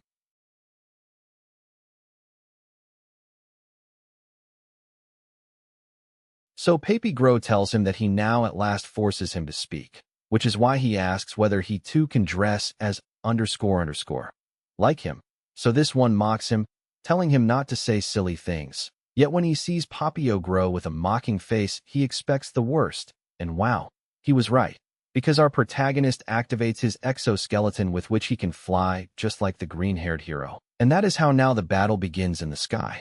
After dodging the different tentacles of the green-haired one, he gets very, very close to him and gives him a tremendous blow, and it is so strong that it even drives him into the ground. Meanwhile, on the other hand, Dammy looks very worried, because she has a bad premonition about our Grow, so she goes in search of her man. Meanwhile, the so-called one keeps fighting the monster, who begs him to make a temporary truce. Still, our flying ogre will not let him escape. So the hero, upon hearing this, emphasizes that he is going to flee with all his strength. Yes, high coward. And in an instant he escapes from his previous body, becoming human again, yet naked. And while he runs, he says he is very, very good at escaping. But although the green-haired one does not run very fast, his previous body keeps moving and defends him. So now our protagonist splits it with his axe, now at last. Yet to his bad luck the hero has escaped, and he has nothing left except to admit that he was right, because he truly flees very fast, while in his mind he promises that one day he will devour him. And just then Dammy also arrives, very worried, asking if he is all right, and on top of that she insults him, calling him a silly ogre. But her surprise grows when she sees some tentacles moving, since they disgust her a lot. So our protagonist tells her that everything is all right, while he reveals that he sent a clone with stealth abilities to the depths of the forest, and positioning himself behind the supreme commander of the army, he communicates that they do not wish to continue with this war. Then he asks him to check his pocket, because there is the cure, yet the foolish soldier checks his left pocket and does not find it. So the clone of our Grow says, "Silly, it is the left one," and now at last the warrior finds it. So the clone asks him to take it to the sick princess as soon as possible, since that is what they had so eagerly sought, the remedy of the elves. And now with that in their hands, they do not need to lose more soldiers. Just like that, the clone takes his leave, leaving the warrior very terrified by everything that happened. And yes, also embarrassed for getting the pocket wrong. So he wastes no more time and orders them to call a messenger, because now they already have the elven remedy they had sought so much. Thus we return to our Grow, who mentions that if he had killed the heir, the Empire would have come to exterminate all the elves. Therefore there is nothing left except to avoid a total war without quarter, that is to say, without soldiers. Meanwhile her true demolishes an entire mountain, which will serve him as a defensive barrier, and he also asks his friend for help to arrange the wounded. And still on the way he meets 2 human soldiers. He lets them go, since there is no reason to kill them now, because now the war has ended. In spite of this, he still has something to do, and that is to bury and incinerate the dead, because during the battles 6 hobgoblins died, likewise 2 hobgoblin mages, some coals, and 4 male elves, which would add up to a total of 30, and those are Parabellum's losses. and he explains to us that the dead here turn into zombies or ghosts if they are not properly sent off. And that is precisely why they are burning them after offering prayers. Obviously, each person takes this in a different way. While some complain about their lack of power, others who are more sentimental cry, like Grok.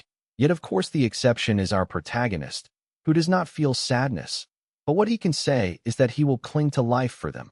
So on the next day, after taking a good nap, he notices that he is being watched by a naughty one. She is a shameless girl who on top of that says to him, "Good morning, brother," and reveals that she was contemplating him while he slept, because in that way he looked very defenseless.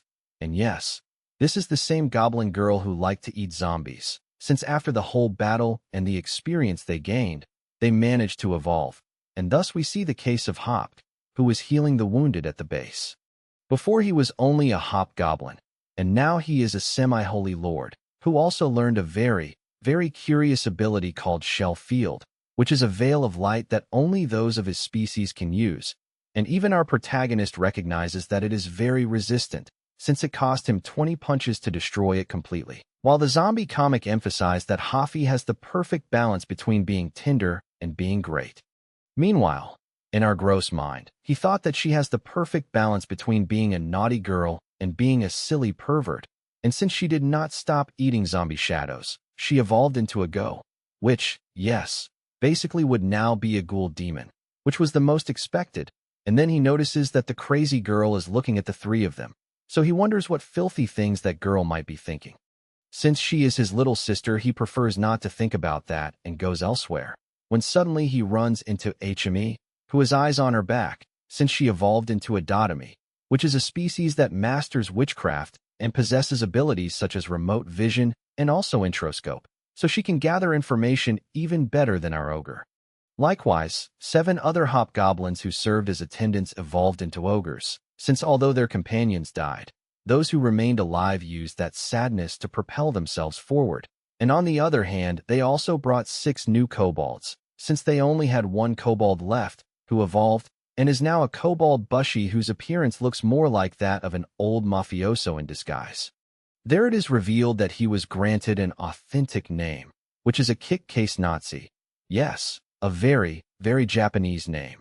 While the kindly old man with crazy hips tells us that the authentic name is only granted to those who surpass a certain level, and if other beings discover that name it becomes impossible to avoid their curses. That is to say, if you reveal your authentic name, it would basically be suicide for you. Then a doubt arises for Papio Gro, who grants that name. So the kobold warrior explains that it is a ritual to swear eternal loyalty to one's lord. Then our protagonist decides to call him a Kitkin, and later he starts to think about what to do with the prisoners, whom he practically leaves free, yet he gives them the possibility to stay in the village if they have nowhere to go. That would basically be like a trial period, mostly to see if they are useful. Still, the 3 strongest prisoners keep complaining, since they do not want to remain apprentices, much less be under the rank of goblins. And although our dear ogre knows that those 3 belong to a species more powerful than goblins, the fact is that they are new, and he cannot trust them, unlike the goblins he already trusts. He has trained with them for a long time, and the horned redhead, seeing that they do not heed his complaint, proposes that they let them fight against their leader, because if they win, they will lead the Parabellum mercenaries, and so they mock our protagonist for being only an ogre, which obviously enrages Dammy so much that at that moment she already wanted to hit them. Still, our protagonist calms her down, and since he had entrusted them to the others, he asks them to attack him 2 at a time, since right now he will show them why he is the leader of the village. So the presumptuous red one mentions that he will regret facing a flaming lord and a gale lord at the same time, and for the battle those 2 are even using powered orbs.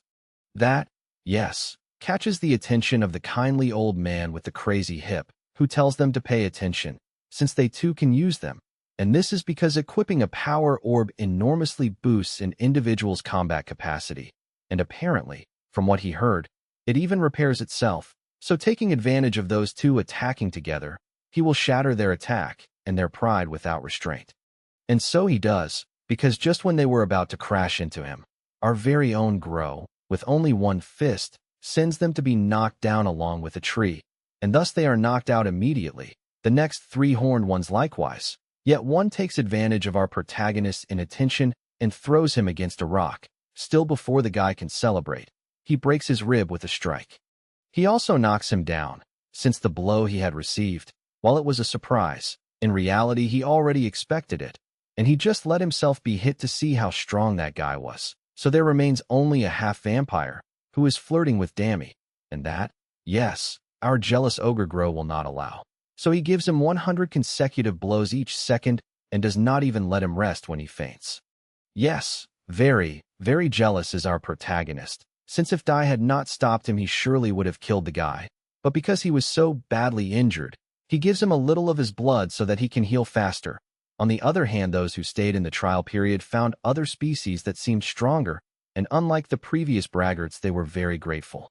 Our protagonists saved them from slavery, and looking him in the eyes they said they would never even consider attacking their lord, since they had even healed the wounds they had, and obviously our protagonist was impressed by them, because they were very understanding and kind, so he gave them treatment much more favorable to them.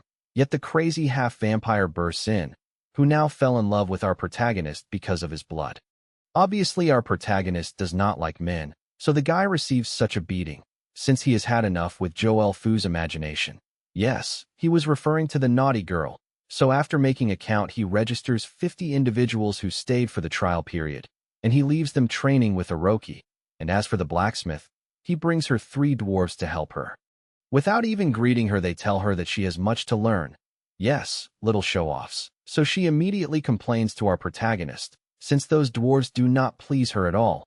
Still Poppy Bro explains that dwarves are the best blacksmiths in the world, also that he wants them to make mithril products, and for that very reason he asks her to be more friendly, the girl. After that he decides to experiment by combining the abilities he learned yesterday, such as orb release, thus managing to create armor for his foot, and later he creates a monster using chaotic exanimate.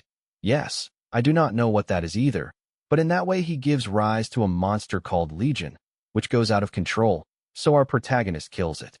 Lastly, he designs a combined ability that uses weakened sunlight and weakened light damage, which does not work well in his body at all, so at night he is more mentally tired than physically, and he will not perform as always at night.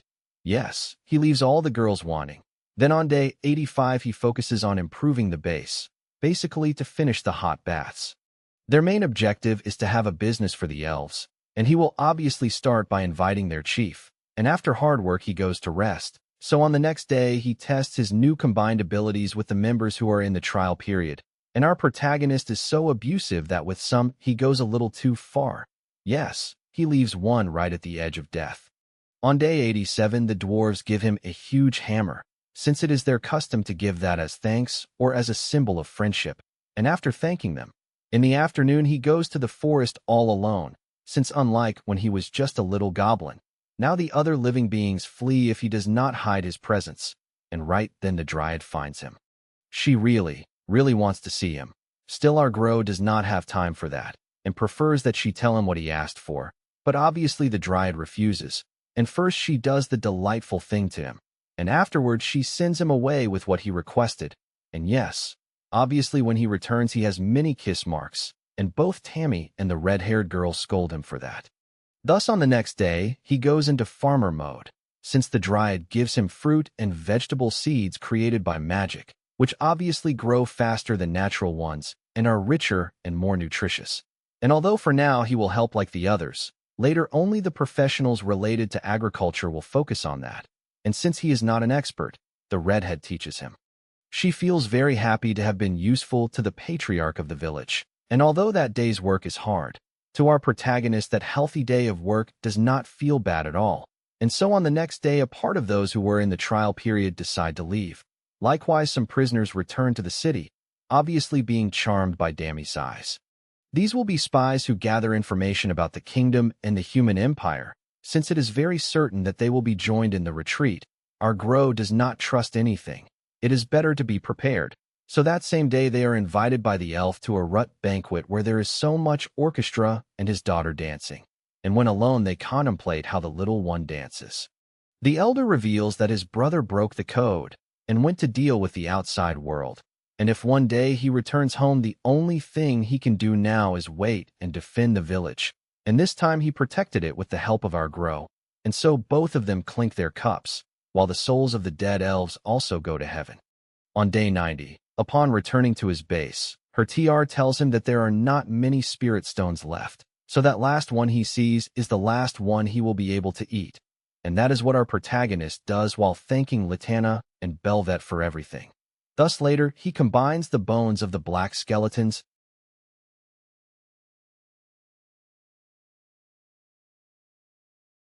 Thus he creates a skeletal centipede, which to the human girls looks downright disgusting. So our protagonist explains to them that this is not a familiar spirit, but rather a personal vehicle. And with this he will take them to the human city, since after all he promised them that he would return them to their city, and once they arrive there they can decide whether they will stay or they can go back with him. After showing them that and having told them so, on the next day the hot springs were finally finished, and even our Grow had earned the title of engineer. At the same time that work ended, everyone who wanted to go back to their homes also departed, while the redhead, for her part, was a little doubtful during training and asked her red-haired teammate whether she truly had to return to the human city. Yet he, being a good man, perfectly understood what she felt, so he reassured her by mentioning that it did not seem to him, at least unless the chief or Grow wanted to get rid of her, and so they continued training. On the next day, with the human women, they were gathering what they could sell in the city, though they were also aware that they should not overdo it, since in this place everything is free and it is better not to take unfair advantage of that. With that, our proto realized that he had met women who not only contribute knowledge he does not possess, but are also kindly toward nature. Thus, on day 93 he decided to celebrate a party to welcome the newcomers, and obviously he had no choice but to invite the troublesome drunkards. There, one sober fellow reminded him that the kingdom and the empire hated the demi-humans, emphasizing that perhaps he could not enter without a lord in charge of the group, and with that information, he decided to split them into 4 groups before departing the next day, not without first leaving some rules crystal clear. First, gather information from outside. Second, try to solve problems on their own. Third, everyone in the group must level up. Lastly, no less important, do not even think of dying. Yes, in total about 5 groups were formed. When departure day arrived, everyone looked super excited, especially Golfu, who calmed his friend, telling her he would defend Taya's purity as well as the place. Of course, the jealous friend told him not to get ahead of her, and Saiji himself did not even understand what was happening here. That same day each group left separately, and before departing our protagonist looked at his house, the one where he appeared here, and although living here he lost some things, he gained many more. He also had encounters with very powerful beings, but he knows that in this world there still remain many powerful prey to devour, and thus upon his skeletal centipedes they head toward the destination to which the human girls were traveling before meeting him, namely the fortress city of Trian. Thus 6 days pass, now day 102, when they reach the blessed city, and although in this urban zone there is 40% demi-humans, a group with humans seems very suspicious to them, so soldiers and guards immediately go wild. They even shout to evacuate all civilians. Yes, overly dramatic. But to calm the situation, since the blonde Cook sisters had been merchants, they gave the officials convincing explanations, and with that they could reach an end. There he also told the human women something very important. During the time they are here, they should decide whether they will stay or come with him, promising in turn that he will support them as far as possible, since he knows they were attacked while traveling and were brought by the previous generation hobgoblins by force. Deep inside, our ogre is honest, and although it sounds selfish, he does not want to let any human woman go.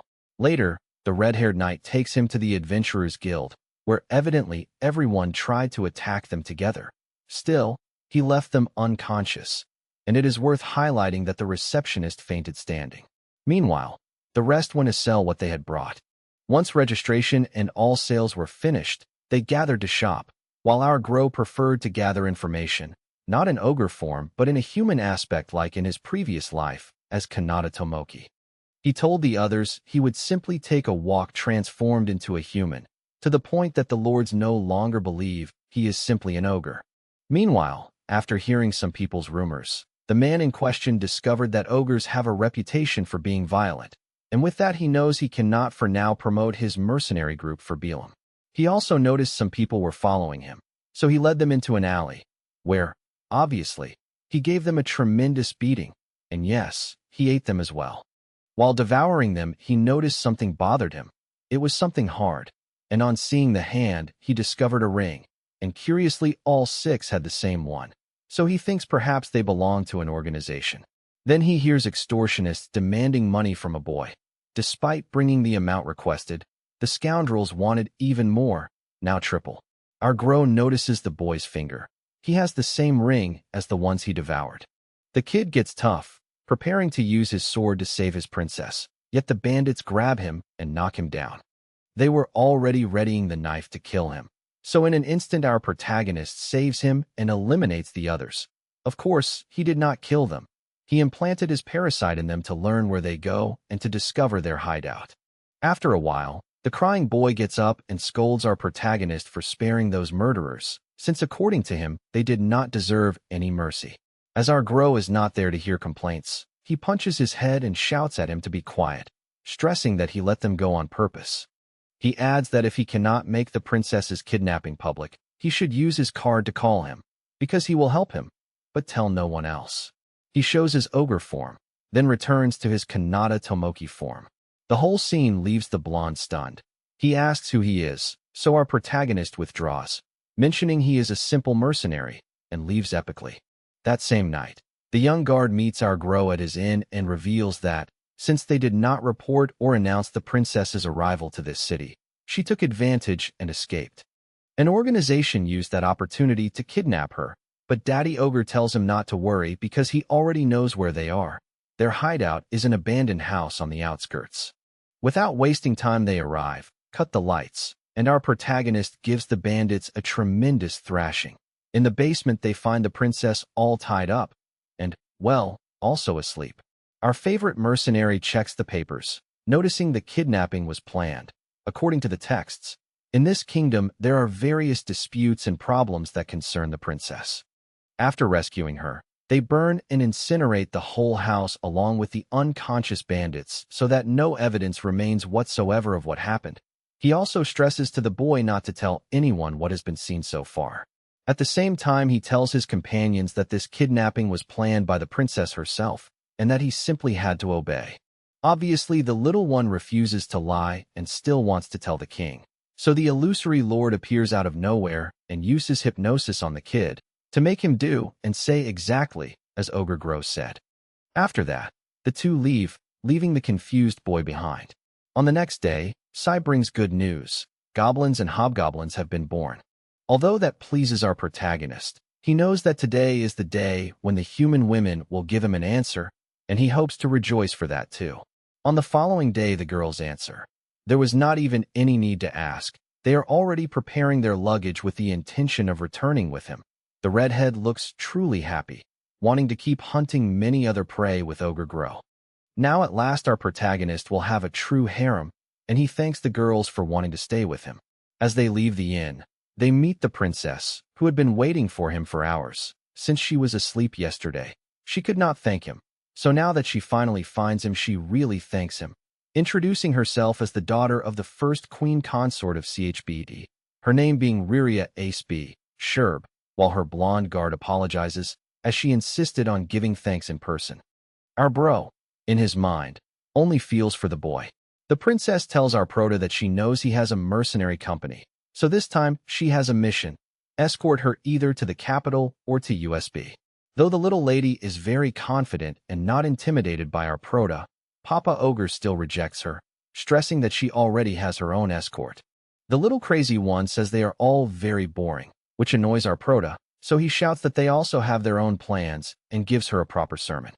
It has no effect whatsoever. The blonde interrupts and says they will pay a gold plaque as a reward for escorting the princess safe and sound. On hearing this, the human women quickly ask our Grow to accept, since a gold plaque equals the same as 1 million in gold, and if they sell it in the market the price would be 10,000 in gold. They keep pressuring him to accept. That difference between real value and market value seems wildly fluctuating to him.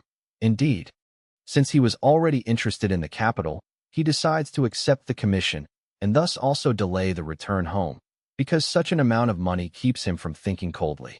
Later, outside with her, he asks where her escort is, but the wretch says she left them behind and did not even tell them where she would be. Our protagonist scolds the blonde boy, who apologizes for the princess's attitude, saying he could not make her change her mind. With this situation in hand, our protagonist thinks that if they find her with him, they will accuse him of kidnapping her, but since he cannot cancel a pact once made, he decides to continue as planned. Thus, upon the skeletal centipede, the little blonde princess is very happy and very curious. Seeing from afar, she asks what those brown things are. With his great vision, our Gro says it is a pack of wolves, explaining that those animals have very good meat for cooking and their horns sell for making medicine. He freezes them thanks to Dummy and cuts them with his axe to taste them with the redhead, using one that remained alive to pull the cart like a horse. Yes, they also transformed the centipede into a cart so it would not draw too much attention.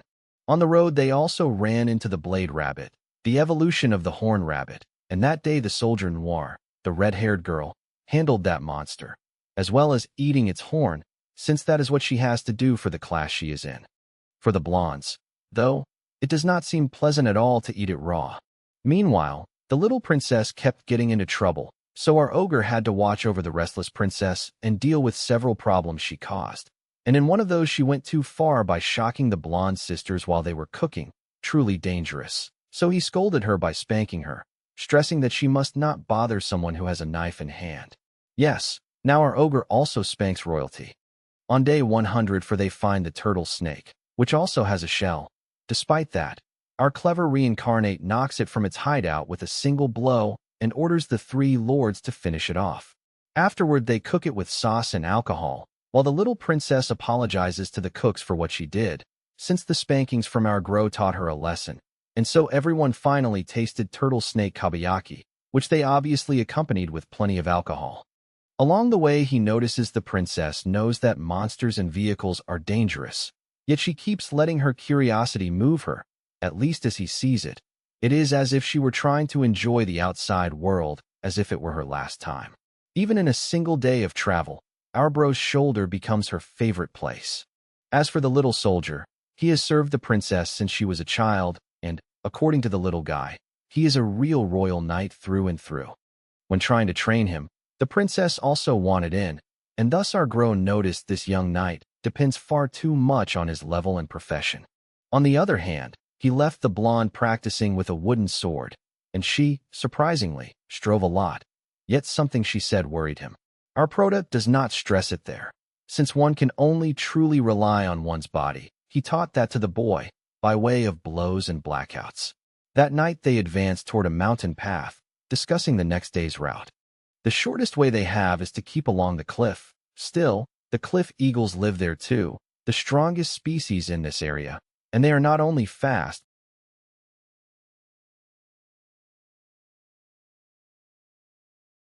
but more importantly, there is the jade eagle, the boss, who also possesses a blessing. And if they happen to cross paths with this one, he will want to hunt them all. So obviously our dear Gru decides to hunt that blasted eagle, since it will be his next prey. And this news fills the lords with fear, so much as this, so that the horned one starts to cry. Yet on his side, our protagonist, in just a few seconds, captures several with his spider web, and thus the blonde cooks fry the meat of those eagles. Later on the road, he notices a disturbing presence, so he warns the others not to go out at all. And so the clash begins with the Jade Eagle boss, with whom he mostly trains and warms up for an hour, ending up with only an arm and a leg, since although he wanted to keep fighting like that, he knows he must now get serious. At the same time, his companions watch, very frightened, thinking he is going to lose. In a single instant, he regenerates his arm and leg, and having seen how strong this bird is, he summons his exoskeleton, stressing that now he is going to fight for real. Then in a single instant with his webs, he grabs the bird and slams it against the ground. The poor monster, despite falling from so high, does not die on the spot, so our protagonist highlights that those with a blessing are quite resistant. Yet then he notices something odd in his body, finding the virtual stone of the royal jade eagle, and at least according to the human women, only 1 out of every 100 blessed bosses has it. besides being a powerful magical ingredient with which one could buy a small nation. Of course, with its body, they made jade eagle skewers, which too. Our hero tasted wonderful, and he gained a new look for his exoskeleton and added the flight ability of the jade royal eagle. But then, when the princess sees this, she asks why he always eats the beings he kills, and our hero remembers that they even asked him that in his previous life. Thus he explains to the girl that if someone dies because of his intervention, he also tries to carry their hatred and laments by devouring them. He used to tell the same to his former companions, who thought it was a very strange answer. The uneasy princess only said, "I understand," and asked nothing more, so he tells us he will keep defeating and devouring the monsters he encounters. After a long road, they arrive at the town of Massian when the sun was at its highest, and the townsfolk got scared when they saw an ogre. Fear was so great that they even brought their work tools to beat the ogre. But since the little princess already knew these villagers opposed semi-humans and ogres, she immediately showed her royal emblem. Thus they finally let them go free and even lined up so they could pass like true and proper kings. Such a scene our hero had only seen in historical works, and this was the only time he lived it in the flesh. Seeing the little blonde, she was very proud of what she had done for him. Not only that, they managed to stay at the very mayor's house, and he also took them to see the town's waterfall, where just that day there was a beautiful rainbow. The princess used the water to splash Damie, and later they enjoyed hot springs. Yes, it is very convenient to travel with the little princess. Yet the blonde, who also likes our girl, told the redhead not to think she would beat her because she is still developing. Yes, referring to the size of her shishis. At night, they danced and drank, and they had a very peaceful night while they shared the best regional liquor with the best elven liquor, and all was well until a human touched Damie's backside. Obviously, she pounded him to a pulp, and she stressed to the guy that the only one who can touch her is Papio Grow. Then our protagonist announced a contest of who could endure drinking more liquor, and to motivate them, he offered 4 silver plates as a prize, with which any human could easily live 3 months. Evidently, no one beat the ogre at drinking, since ogres do not get drunk, and in this way he avoided more fights and disturbances. He also spent the whole night eating only the fried fish that was in barrels. Yes, super scaredy and stuffed, and the next morning they left that town. For now, they were heading to the Cluster Mountain Range. Along the way they ate, trained, and kept moving, but he noticed the blondes looked unwell, so he offered to make dinner so they could rest, and that time they allowed it. Our very foolish one did not realize the reason until the next day, when suddenly both appeared with big bellies. Yes, our Grow had impregnated the girls. Immediately he told the kindly old Gochi, who was surprised and asked how the girls' bellies grew all at once. However, our protagonist was more worried and asked if they should go back to the last town. The old man commented they would not arrive in time, recalling that ogres are born all at once, taking all nutrients from the mother's body. There would be no problem if the mother were an ogress, but in this case the mothers are human, and as such they are very small, so the babies themselves could devour their mother's wombs if there are not enough nutrients. Thus he set out to find a cave so the girls could give birth, and seeing all this the little princess stopped being a pest and behaved like a proper girl. At the same time the blondes calmed our ogre down, for they saw him very worried, and they stressed they were fine and would soon have the ogre's children. After only a few seconds the alchemist examined the girls' arms, noticing they were much thinner, stressing that not even vital potions are enough, so she supposes they need to ingest something far more nutritious and continuously. Upon hearing this, our fatherly protagonist decides to tear off his own arm so they can feed and not die, since even he recognizes that will give them more energy than any other food, apologizing because it is raw, since there is no time to prepare or cook it. Although they cry and say they cannot do that, since in the end it is the dear little arm of their beloved, there is no time, and even Tammy tells them to eat it, because the ogre will regenerate quickly. At the same time our hero eats and gives them pieces in their mouths with a tender kiss, because he does not want them or their children to die.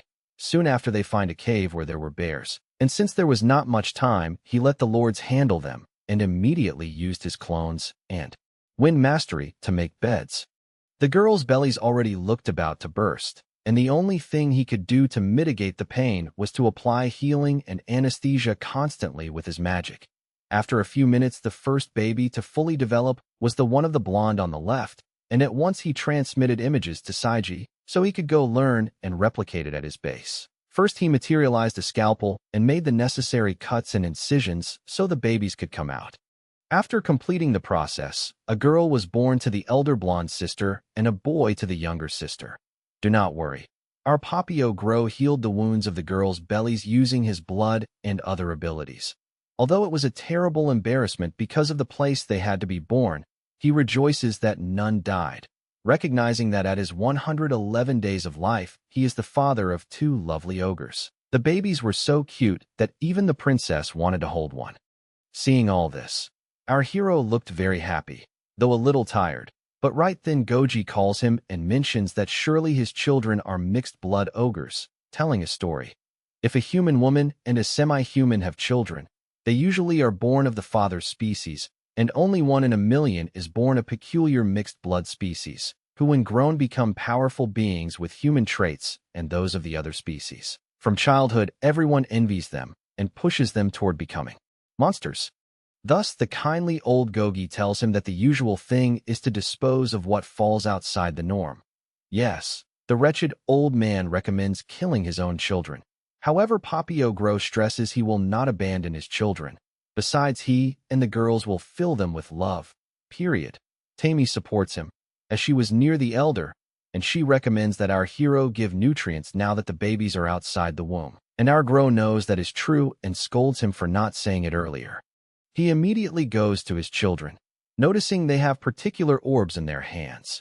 These are usually only held by lords, but he supposes it is because he had ingested many orbs and dragon spheres before the normal reproduction process. Thus he tells us he will call his daughter Oro and his son Argento.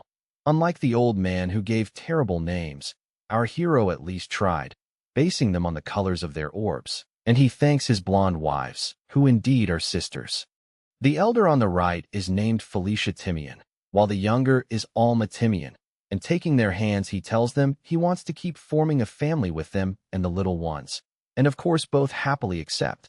Thus we arrive at day 112, where our monster devourer ventures out alone to seek more unknown prey. Coming upon a scene taken from a portrait, and the tremendous deer he sees he decides to call White Stag, yet he realizes he has only a 30% chance to win. He recognizes that for a long time he had not felt he could die facing a rival. Immediately he draws out his exoskeleton, but since the white stag does not want to fight him, it leaves its antlers behind and leaps away epically.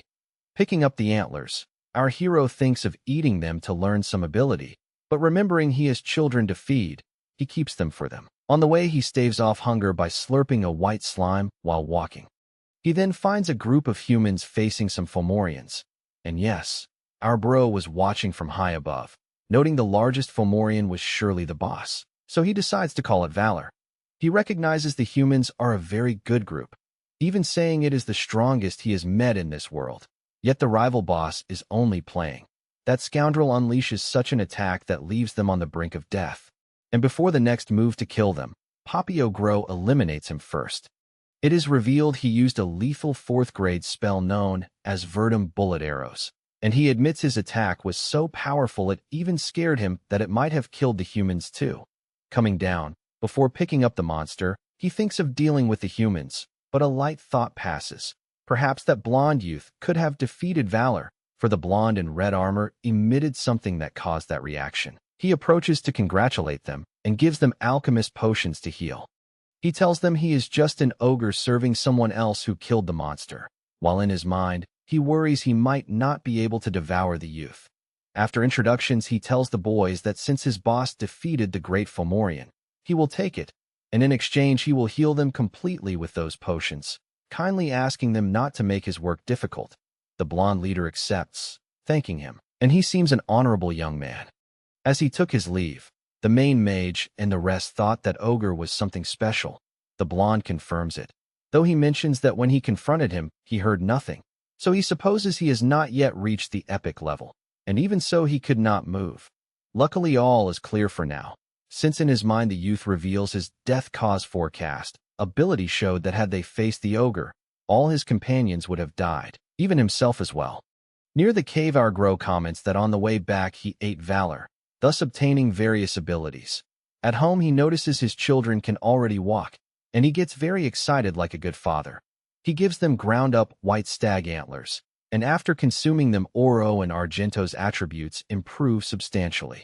Of course, those antlers were also tasted by him and the redhead, and she obtains a new profession called Devour Stilma, while he, who ate almost nothing, gains 2 abilities with incomplete names.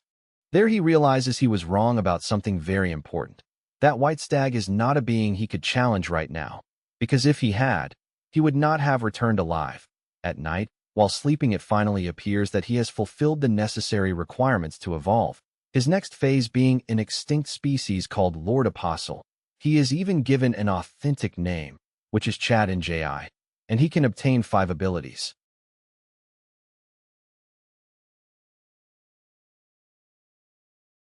So the first special ability is called Mythic Main Character Accept Universal History of the Black Glutton Achievement.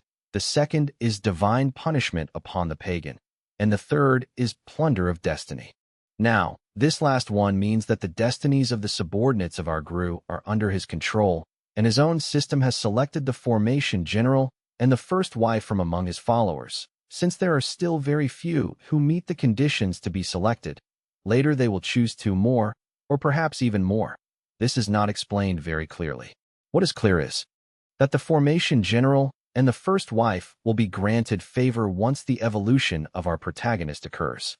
The next morning, everyone sees that he has shrunk, and he now has 3 horns.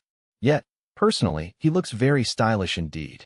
Thus, on day 114, when they were calmly crossing the mountain range and reaching some hills, it so happens that the alchemist and the blacksmith were pregnant by our Ogu. Because of this, our Proto announced to everyone that they should stop the centipede wherever there could be water. Even the little princess told the newly pregnant women to please keep their spirits high, assuring them that everything would turn out well. Since this is the second time it happens, they now know what to do. After a search, they find a river. A few hours later, the 2 little ones are born. Right here, the names of the human women are revealed. Our green-haired alchemist is called Espinel Finn, while the blacksmith is Emery Furat. Our green-haired one had a human girl whom she named Nicola, and Emery had a tall Oro whom she named Oni Huaka. Clearly, seeing the 2 babies together, we understand who suffered more in childbirth. Yet after a few hours the mothers were fine, so they set off in the centipede to continue along their road, since, according at least to our Grow, by tomorrow they should be arriving at Purgatory, which is the last stop on the way. Upon reaching the place, the princess, so as not to draw attention, changes clothing and also her hairstyle, and she even puts on glasses. Now she is very close to the city of Ospel, which is the capital. For his part, our Grow knows that if she is discovered, a very big brawl will break out. Then he tells the mothers to rest at the inn, while the others will go seek information at the Adventurers Guild. The Red Lord asks whether he also has to do that, so Daddy Grow tells them, "Take a nap if you want." With those words he insinuates they are slackers. Obviously, the lords get the hint and also start searching for information alongside them. Later, they reach the guild. There, the other adventurers, upon seeing our Proto, want to face him. Our white-haired guy considers the offer, since he knows he could fight them all, yet he doubts they would contribute anything to him. Consequently, he proposes that they fight the lords. If they win, our Grow will give them 5 silver plates as a reward. Obviously, all the adventurers are super excited. On the lord's side, the news catches them by surprise. Still, they dish out a beating to all the adventurers. Throughout the combat, our protagonist notices that Damie wants to fight as well, yet she is aware she cannot hold back, so she limits herself to only watching. Afterwards, the blue-haired lord ends up crying, since during the fight he realized that they have become much stronger. The green-haired girl calms him, reminding him that the 3 of them made a promise to become stronger, although she also mentions that there is still a long road ahead. Then, addressing the other adventurers, she proclaims that the mercenary band for Belam has very strong warriors. After that, together with the red-haired girl and DMY, she goes to buy things to stock up on supplies. Right then, he finds what seems to be a camera, and the seller confirms it. It works just like the ones we have in this world. Immediately, He tests it with his little ones, taking many photos of them in different poses. Later that night, he is pensive. He already knows that in a few days he will reach his final destination, which is the city of Oswell, and he worries about what awaits them there. He also remembers that with so many births, he has not had time to communicate with the other groups.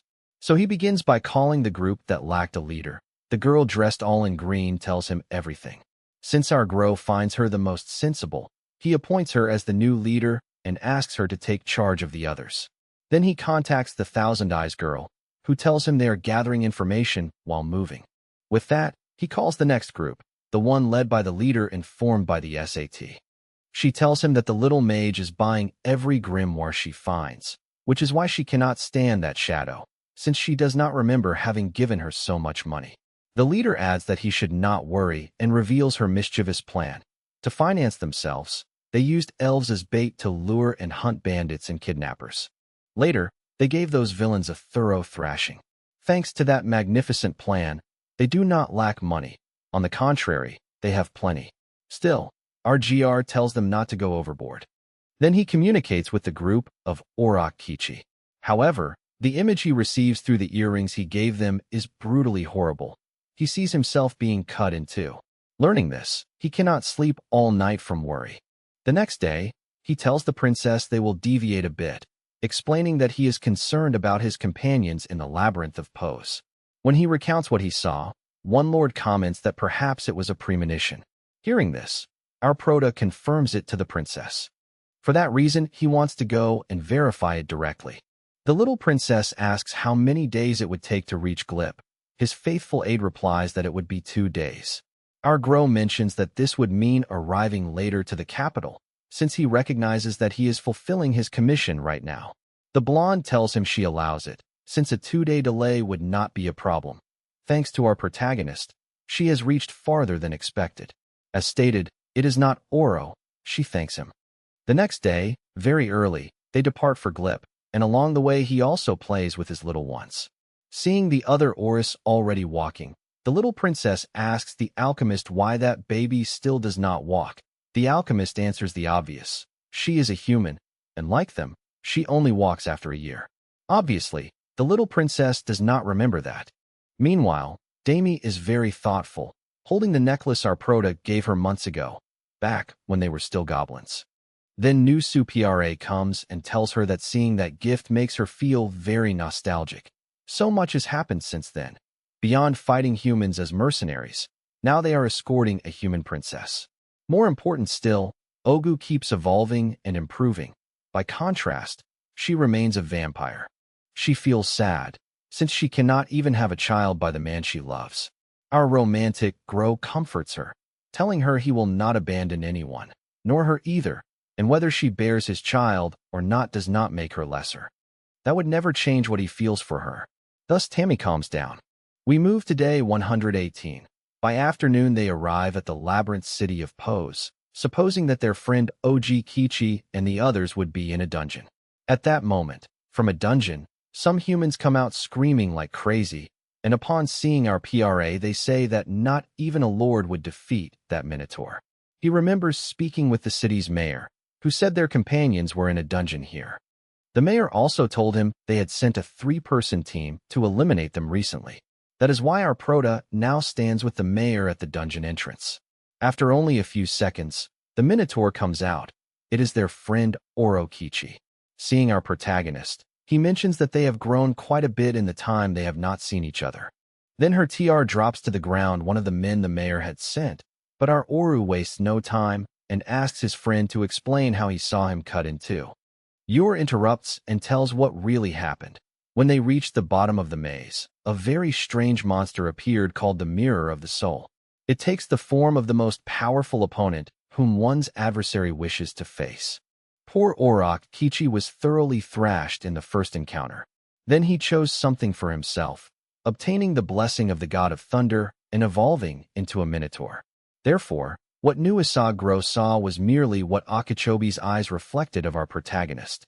For her part, her TR is a variation of the Earth Lord. With everything explained, our OG feels relieved and tells them they will spend the night in the city, inviting them to go eat. GR Kichi, of course, asks for a duel. Our white-haired one expected this. On the battlefield, the little princess wonders why these two fight.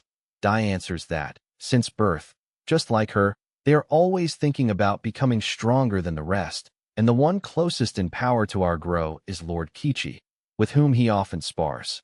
The said red one tells his friend that it has been a month since they faced off. Yet in his mind, he notes that both the shield and the axe of our hero have grown stronger and adapted to his new body. The red comments that in the labyrinth he fought very strong foes and eliminated many enemies at a level similar to his own. Thus he refined technique and strength little by little, all to finally defeat his dear friend Ogro. He reveals he wants to reach his level and become a true friend. That moves our dear white-haired one, since honesty will always be his weak point. Ko Kichi, raising his axe, declares that this time he will be the winner. Our Grow, with a mocking smile, tells him he must first force him to fight seriously. The red rushes to attack. Although our protagonist blocks the axe strike, he still backs away. The axe carries intense heat, is very sturdy, and is heavy. He knows it is probable that only Gr Kichi can wield it. In the second exchange, he drives the red one's axe into the ground, yet it still explodes, unleashing a wave of fire. Remember, he has a blessing that helps him manipulate fire and lightning at the same time. Our PRA has lightning nullification, so he can ignore the lightning. Unlike the fire, since he cannot block it completely, he must regenerate the burned parts. He acknowledges Oroiko's command of fire and, in his mind, praises his friend. This is the result of so much exercise and training. Both sprint to deliver a solid strike. Our Prota gives a piece of advice. Watch the whole battlefield, not only the opponent. In the clash, our Frodo realizes, by the position of Ob Kichi's eyes, that it is harder for him to see behind himself, so he tries to attack with earth magic. The red is no fool. He turns quickly to neutralize every attack and tries to smash our Grow, who is airborne, with his shield while using a unique skill. Cornered, our white-haired hero invokes transcendental adamantine power. His attributes surge greatly. He charges and sends his friend flying, then uses an art with his spear, the famed 1,000 splendid lances, while asking dear Grishi how he will get out of this. Obviously, the red uses fire as a distraction and leaps. Our white-haired one notices, so with earth magic he hurls several stones, supposing that in midair his friend could not dodge them. The red surprises him. He uses his shield like a skateboard, adds fire magic, and creates a huge impact upon landing before our Prota. Now our Grow truly worries, noting that Gr Kichi is a fool. He did not think about the force of that attack. Upon crashing, there is a great impact. Yet our protagonist appears behind his friend, stressing that it is idiotic to let anger control him and not think about the consequences of the strike. Although he heals immediately no matter how much damage he takes, he reminds him that there are humans in the stands who do not have the same strength and abilities whatsoever. With a cold look, he tells him to calm down, using his black achievement magic eye. He immediately unleashes the battle cry of the Black Apostle and stacks two techniques. The Giant's Club Smash fused with the flesh-shredding Tempest Fist. With a single blow, he defeats the foolish Grishi. Our protagonist, for his part, remembers the first time he landed his very first punch. Well then,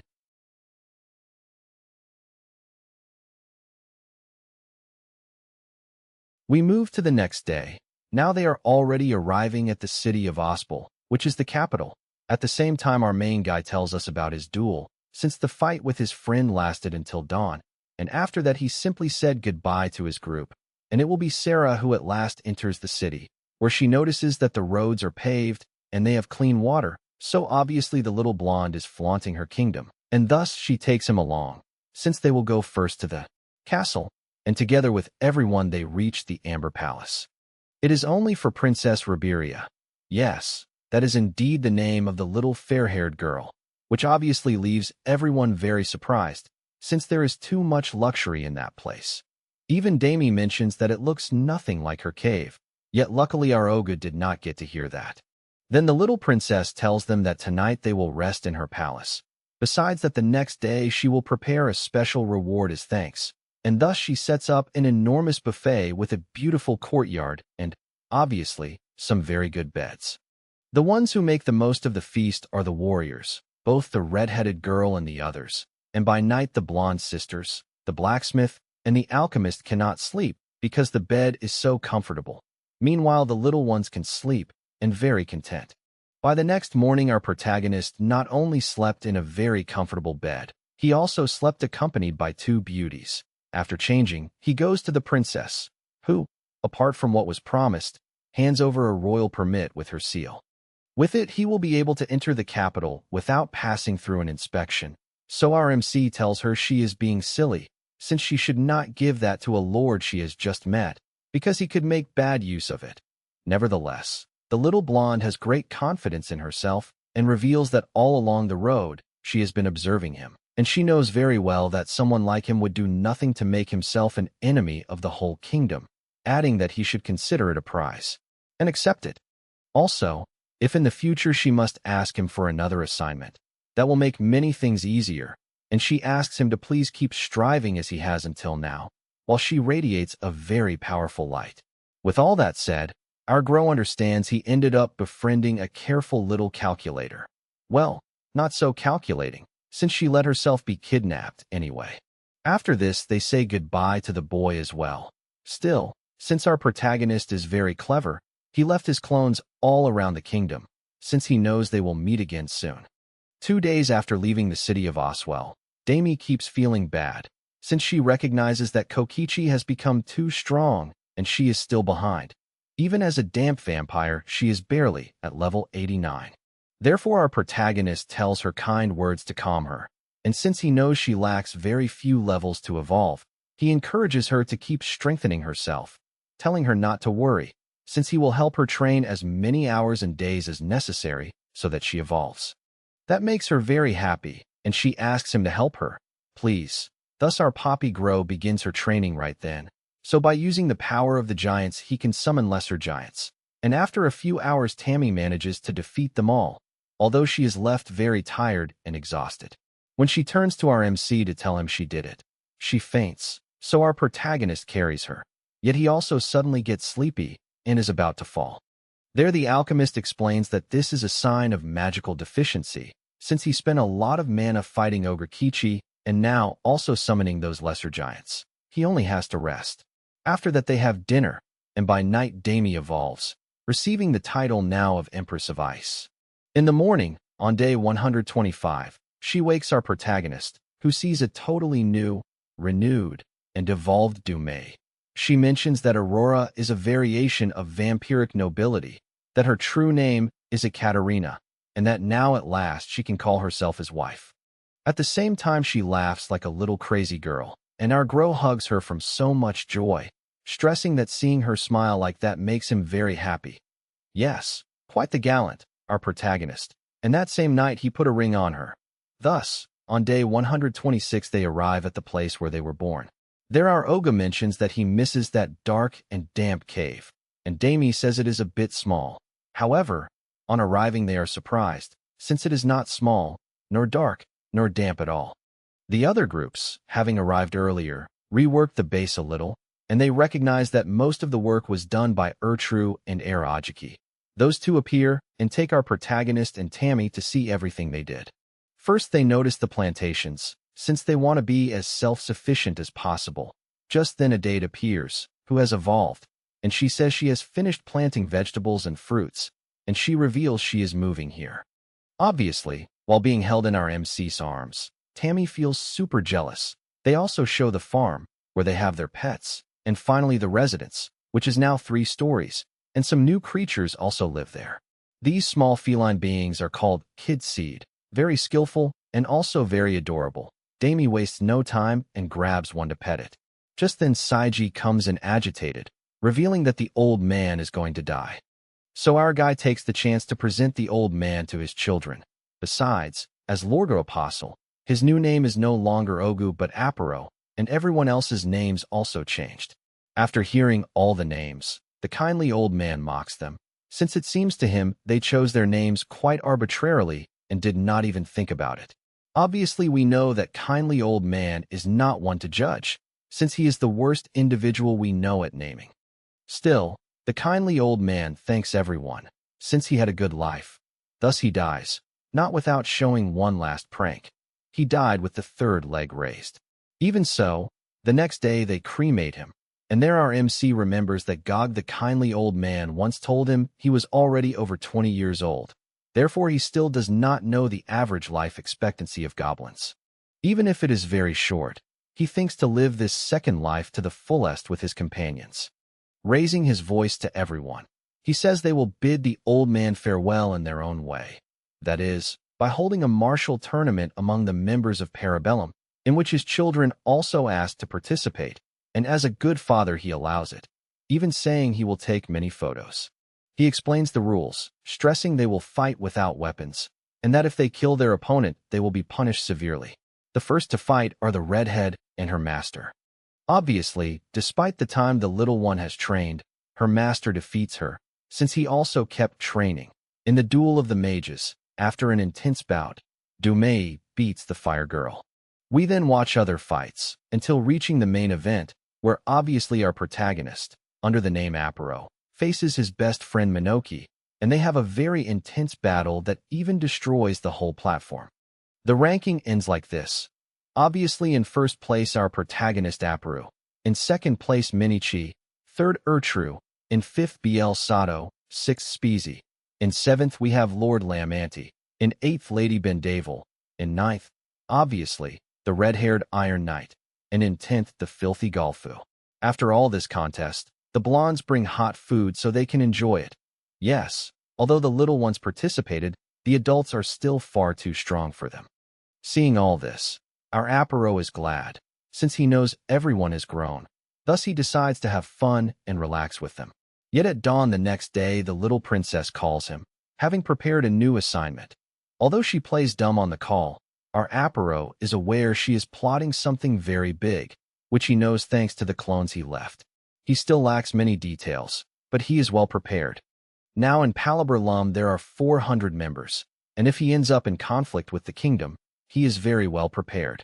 On the call the little princess says she wants him to be better known throughout the realm, since she is very sure that fame will bring him more good than bad. Our protagonist does not know what to say, since she knows perfectly what he wants. From now on he will not underestimate the little princess, and he tells the little blonde he agrees. She begins to tell him the plan, but, to our bad luck, it is not shown to us. The next day she has everyone in new uniforms, even his children, telling them in a firm voice that they will march to Oswell, the capital of the kingdom. Then we learn what he thinks. Once again he only accepted the assignment for the reward the little blonde offered. Yes, it must definitely be a lot of money. What our Aparo does not expect is that all this would be the beginning of a much bigger incident. By then he has no idea. This is where the Rem Monster anime ends.